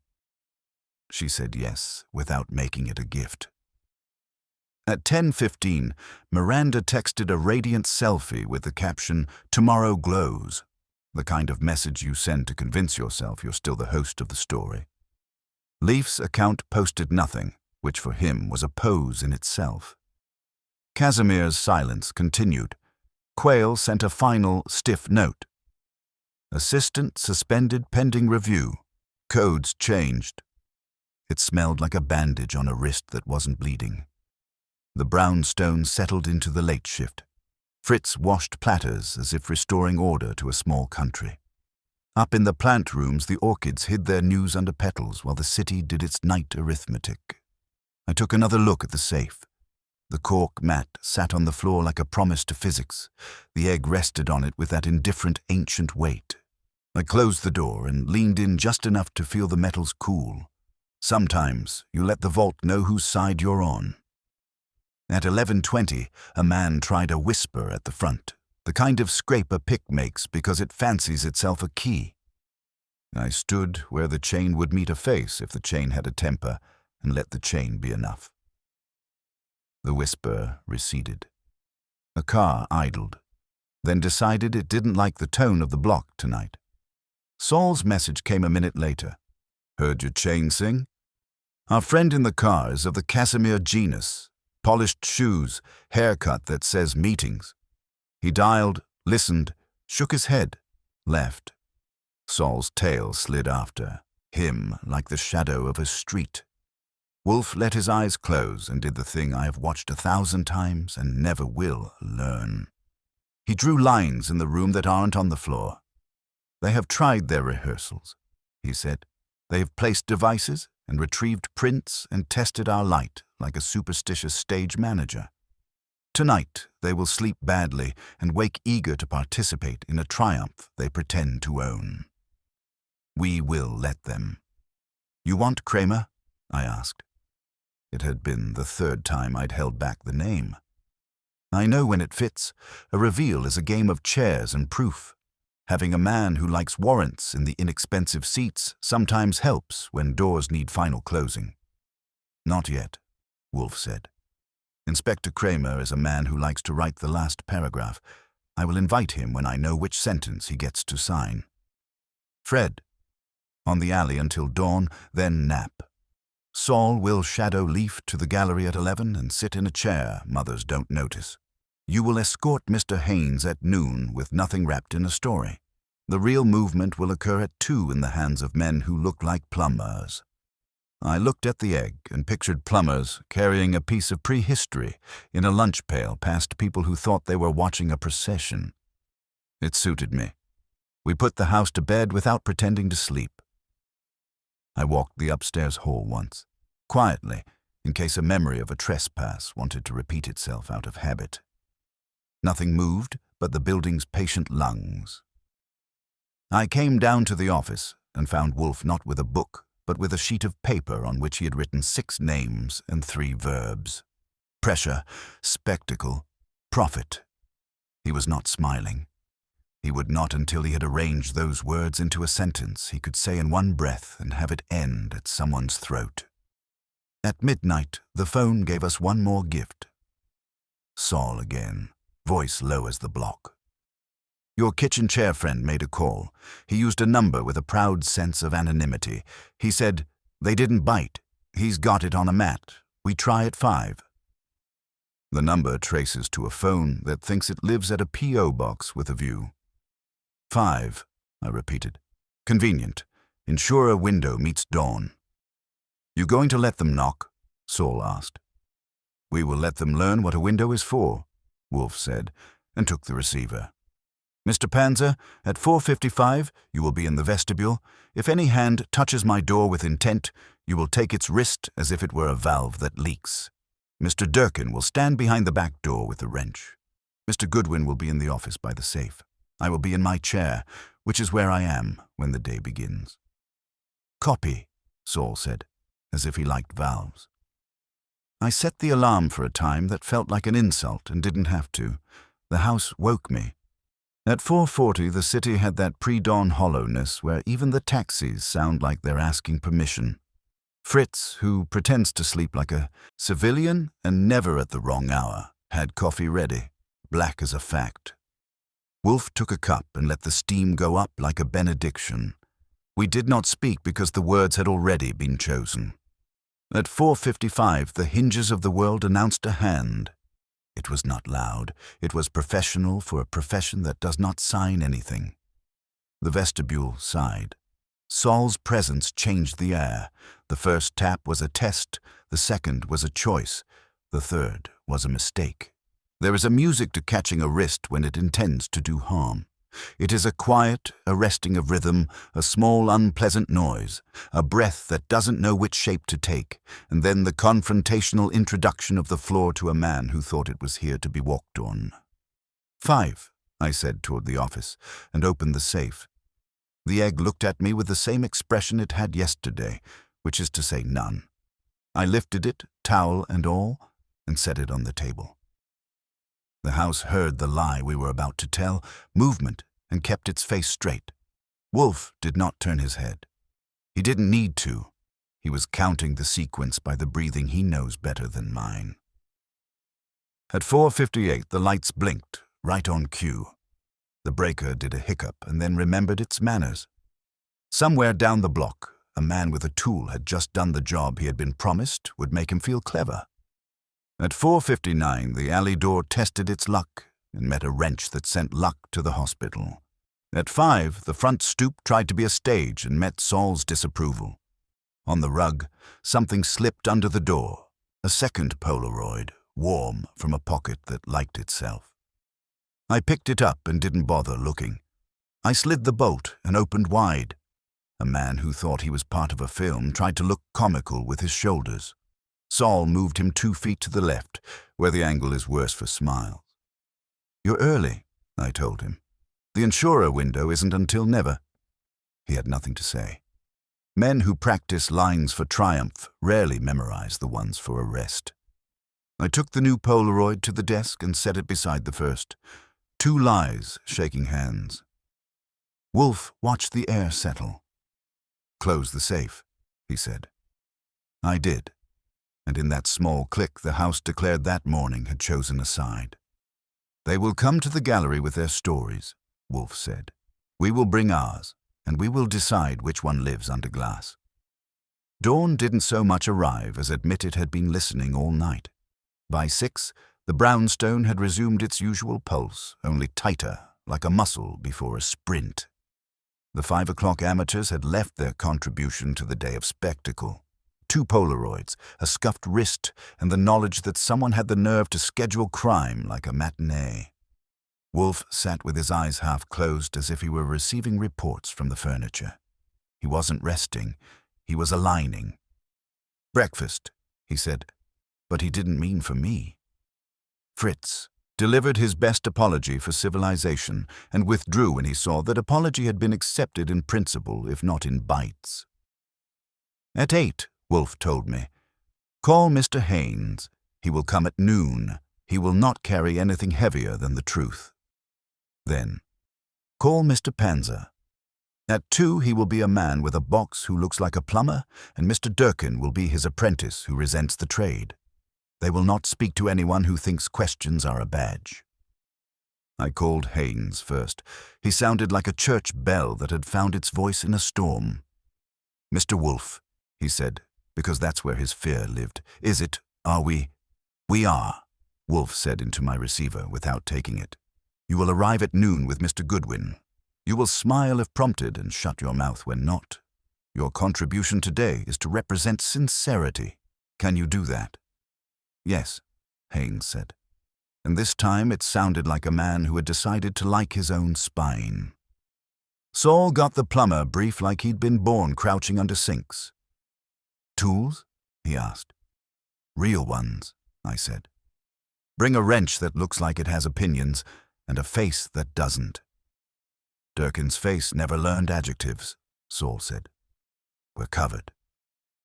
At 9:30, Miranda texted a sunrise shot with the caption, "A new day, darlings," to a list that probably included people who have never seen a sunrise in person. Quayle sent the digital scent of lawyers. Codes changed, assistant removed from systems, a memo about process discipline that had more bullet points than grace. Vale limited herself to a period at the end of "On my way to the museum," which in her dialect is emotion. Casimir stayed silent, which is one of the more expensive ways to speak.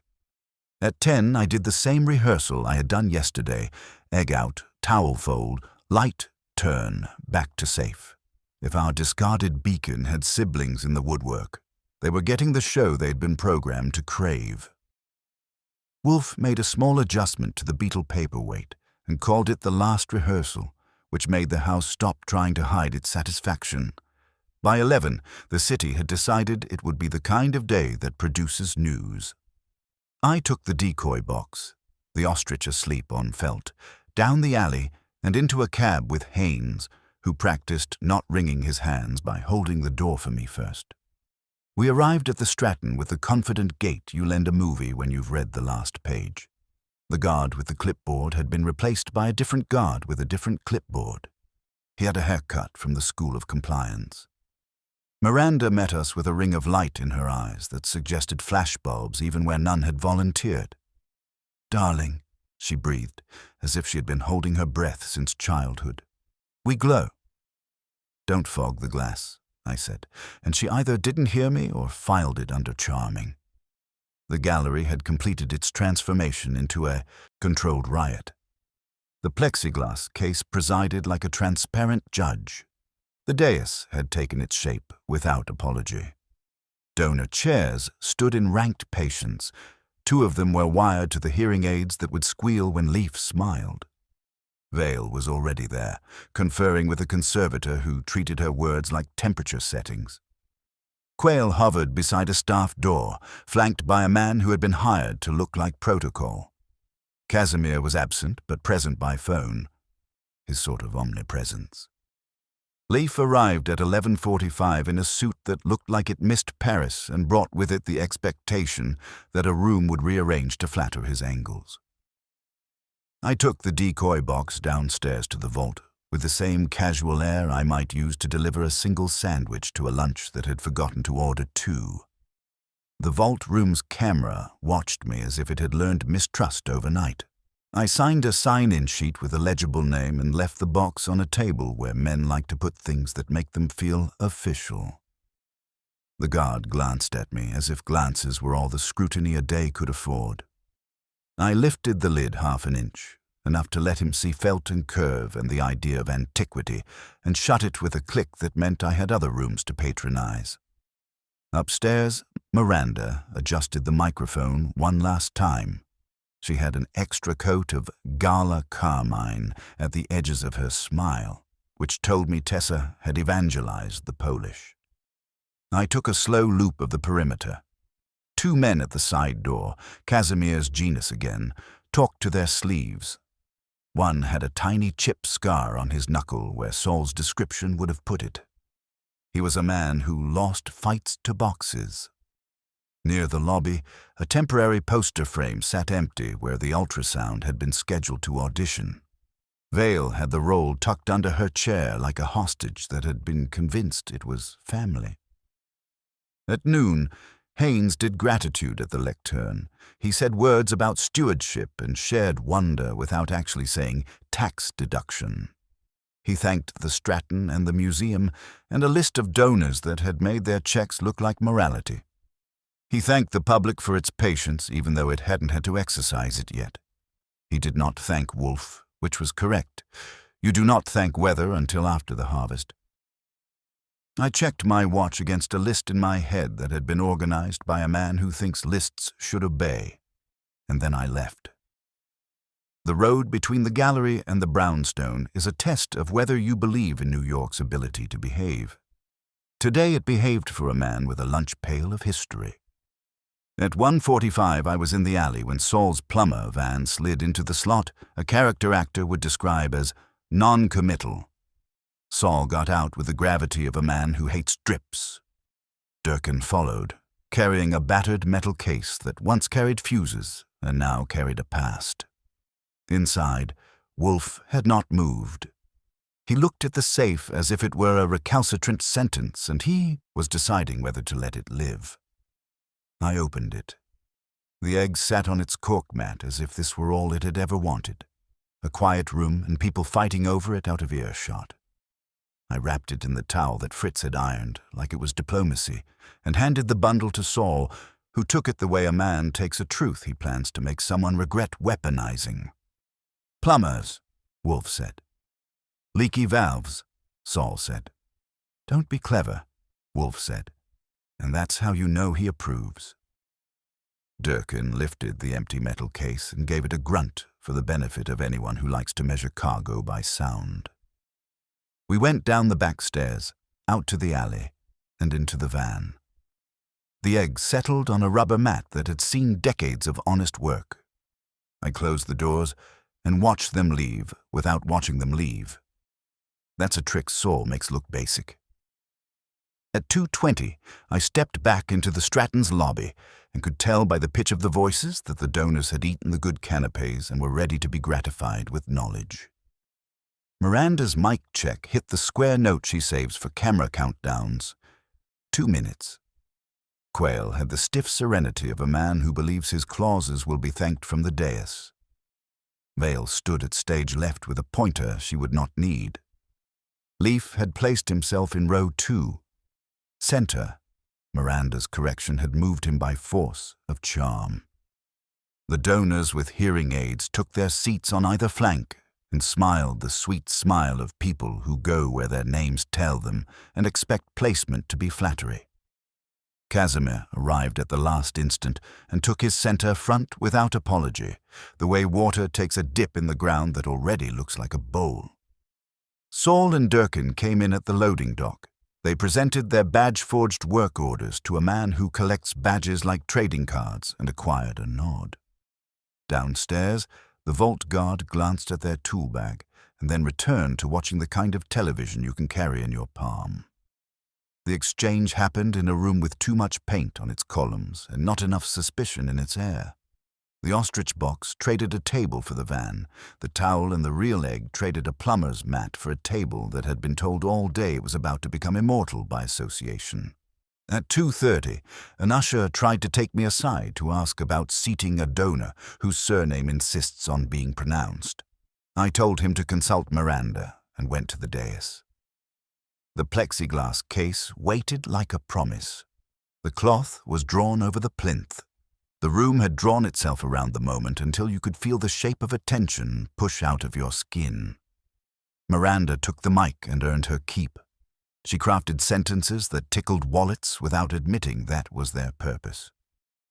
She thanked the city, the museum, and the visionaries who had made this possible. She used the word wonder twice and legacy 3 times, which is a legal ratio for this sort of thing. Then, she did the thing all good hosts must do at miracles. She got out of the way of the person who can make a sentence public law. Haynes did his part and stepped back.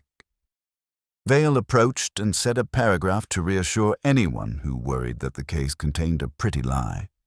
She spoke of shell thickness and microfracture patterns and non-invasive tests with a doctor's brevity and a schoolteacher's patience. While she spoke, Quayle drifted nearer the aisle seat on row 1 where Casimir sat. The choreography had been drawn with stakes. Leif tilted his head and gave the case a look that said he was seeing more than the rest of us, because that look is a wardrobe requirement for men of his stripe. At 2:43, the plinth received its burden. A gloved conservator lifted the towel revealed the curve, and the room breathed the way rooms breathe when they've been told that something survived long enough to be admired. The egg under the glass looked like the kind of truth no one can own and everyone tries to hire. I had already texted a sentence to a man who hates being texted when he doesn't have a cigar. "Come see a show." Inspector Kramer replied with a punctuation mark that suggested he would bring the cigar anyway. Miranda moved to conclude when Wolfe's voice crossed the room without his body. He had not come in the van. He does not go out for applause. But Wolfe's voice arrived via the sound system I had warned the Stratton not to let anyone else touch. It was the calm of granite and the planning of a kitchen. "Ladies and gentlemen," he said, as if we were what he wanted us to be, "an indulgence. Before you congratulate yourselves and are congratulated, I must ask for the courtesy of silence." Silence occurred. Casimir sat back like a man who didn't appreciate finding his chair already occupied. Miranda smiled like a lifeguard who has spotted a wave and intends to look good on it. Leaf admired the case as if it were a mirror that had finally learned to flatter him. 3 days ago, Wolfe said, someone began a game with the word ready. Not prepared, not safe, ready. Ready implies not maturity, but timing. It is a salesman's word. It is also the favorite mask of saboteurs who need an audience. He let it sit. I do not like games played under my roof. I especially do not like rehearsal in houses that are not theaters. Today, we will end the confusion between rehearsal and performance. He did not have to raise his voice to put steel into it. "Mr. Goodwin." I stepped to the case with a small object that had arrived from Ms. Soran's studio a half-hour earlier by messenger whose shoes had plaster on them. The object looked like a modest tin of paint. It wasn't. It was a small felt mallet with a soft head that museums use for percussion tests when they want to listen without bruising. Vale nodded when she saw it. The donors didn't know what they were about to hear. I tapped the glass. First, just so the room would understand the idea. Then, when Wolfe told me, I tapped the shell, once, lightly, near the crest where microfractures tell time. The room heard 2 notes, glass's predictable tap and a second tone that, to anyone who had ever listened to Soran talk about materials, said age with a register that plaster cannot fake. Again, Wolfe said. I tapped on the opposite side. The note matched. Valleys and ridges in old shells have voices that rhyme with their twins. Replicas hum in monotone. Under the mallet, what we had placed hummed in a way that made Vale's hand unclench on her pointer, which is as close as she comes to applause. In the last 24 hours, Wolfe went on, someone tried to teach us to accept a crack. They sent photographs and planned dips in power and placed devices that think they are clever. They arranged posters with the authority of people who call spectacle stewardship. They leaned on insurance to make honesty hurry. They hired mice. They are here. He waited. But they are poorly organized. Coalitions of appetite crack. Leaf smiled because he thought he knew where the sentences were going, and because men who acquire discounts consider themselves impervious to sermons. Casimir's jaw knotted because contracts do not like being addressed by literature. Miranda's eyes sparkled in a way that could belong to triumph or to exposed nerve. Quayle looked at his hands again and then at a place on the floor where his assistant had tried to stand using his code. Vale breathed out 1 measured inch and in again. Ladies and gentlemen, Wolfe said, and the downtime between his words went taut. The object you see is what it claims to be. The rumors of haste and fragility were for you. The photograph was a lie. The dip in power, a child's experiment. You will get your wonder, and the city will keep its dignity. He paused. As for those who thought to profit by the word ready, he didn't finish the thought. He didn't need to. Kramer walked in wearing his hat like a warrant and his cigar like punctuation. He took a seat just inside the door so he wouldn't have to stand when the time came. and gave me a look that said if this turned out to be another one of our evenings without paperwork, he would dislike me recreationally for a week. Wolfe, who enjoys an audience only when he has arranged the chairs, gave me one more line without moving his mouth. I've been hearing it for years. It meant, now we discuss who practiced breaking and who paid for rehearsal. I took my place at the front, where I could see all their faces at once and feel the room lean. The case glowed. The plumber's van cooled at the curb. Saul settled into a seat against the back wall where men who plan their exits like to test them. The brownstone was 20 blocks away and somehow still in the room. We had walked our story to the edge. Now, Wolfe said, his tone so quiet it cut, we will have our conversation. I leaned against the wall of the office and watched Wolfe do what he did best, turn a room full of people into a chessboard, and then start moving the pieces until the one who thought he was a king realized he had always been a pawn. The egg sat on his desk, gleaming under the light, still wrapped in its white towel. It was the kind of prop that made you think of fairy tales. Fragile, glittering, hiding something no one was supposed to touch. Haynes sat stiffly in the red leather chair, his face tight with a mixture of relief and dread. Across from him were the others, Lydia Graves with her cool eyes and that faint smile that never quite reached her lips, Albert Channing looking like a man trying to convince himself his money could still buy silence, Dr. Myra Kroll tapping her fingers on her handbag as if daring someone to challenge her, and Victor Dean, too casual, too smug, the kind of man who thought any room was his until it wasn't. Wolfe's lips pressed together as he let the silence stretch.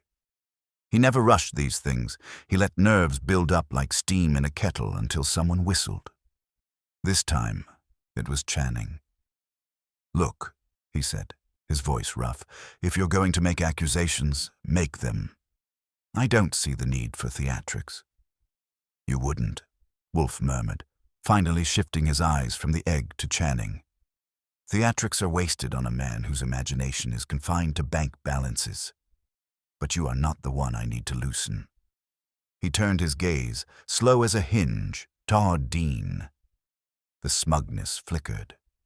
"You took the note," Wolfe said simply. "The one Mr. Haynes brought with him when he first came here. You imagined it contained a clue to where he was hiding the egg. You slipped upstairs, tampered with my house, and left your odor in my files. A foolish risk. You confirmed your involvement." Dean laughed, too loudly. "You've got nothing to prove that." "I don't need proof. I need coherence. You lacked it." Wolfe shifted in his chair, his bulk settling. "Your alibi for the night of the attempted theft was fragile. Your insistence that you had no knowledge of eggs, rare or otherwise, betrayed a man trying to conceal a vocabulary. When I pressed, you referred to incubation schedules. That, sir, is not a term you fetch from idle conversation." Dean's face tightened, but Wolfe wasn't done. His voice grew sharper, though it never rose. And then there was the smell. When Archie recovered the egg after the disturbance, it bore a faint chemical trace, one that Dr. Kroll identified as a stabilizing compound used only in artificial incubation. You handled it, you exposed it, and you cracked it. That last word landed like a gavel. Haynes flinched. Lydia tilted her head, studying Dean as if she'd suspected all along. Dean tried to speak, but Wolfe raised a hand, a gesture that could stop a freight train. "You sought to hatch it, prematurely," Wolfe said, "to ruin its value to Mr. Haynes's consortium so you could market the failure as proof they had been defrauded. You would swoop in with an alternative backer, ready to profit. But you miscalculated. You exposed the egg too early, weakening it, but not enough to destroy it. It will survive. You, however, will not, socially or legally." I'll give Dean credit. He didn't try to bolt. He sat there, jaw working, while the rest of them digested Wolfe's words. It was Lydia who broke the silence with a soft, "I wondered why you were so interested in the timing." "Of course you did," Wolfe said. "You, madam, are sharper than the rest. but you chose observation over interference. A wise instinct. Dean finally spat out. You think anyone's going to take your word on this? Where's the evidence? Evidence is plentiful, Wolfe said, calm as rain. Archie, Saul, and Mr. Haynes will deliver to the authorities the residue, the tampered locks, the corroborating statements of those you tried to manipulate. A web woven clumsily is still a web. You are caught. That was that. Wolfe didn't slam the desk, didn't raise his voice, didn't even look at Dean again. He reached for the bell cord and gave it a tug. Fritz appeared, serene as ever, ready to escort our guests out or fetch dinner, depending on the verdict. Haynes rose first, his relief almost knocking the chair over. Thank you, Mr. Wolfe. You've saved more than just an investment. You've preserved something that mattered. Wolfe gave him the faintest nod, which in his language was a full-blown handshake. Lydia offered me a look that was half amusement, half invitation. I filed it away. Kroll murmured something about science being wasted on greed and left. Channing muttered into his collar and followed. Dean went last, shoulders stiff, a man already measuring the cell he'd tried to buy his way out of. When the door shut behind them, the brownstone felt like itself again. Wolfe leaned back, shut his eyes, and folded his hands over his stomach. Archie, he said, have Fritz serve dinner. I am fatigued. Fatigued from what? You barely moved a muscle. Precisely, Wolfe said. Muscle is for brutes, intellect is for men, and for eggs, timing is everything. I couldn't resist. You know, that would make a swell line for a fortune cookie. His eyes opened, just enough to deliver the look that meant I'd pushed it far enough. Then they closed again, and the case of the egg that cracked too soon was officially filed under Wolfe's personal system, solved, settled, and fit for digestion, preferably with butter, preferably with butter, preferably with butter, preferably with butter, preferably with butter, preferably with butter, preferably with butter, preferably with butter, preferably with butter, preferably with butter, preferably with butter, preferably with butter, preferably with butter, preferably with butter, preferably with butter.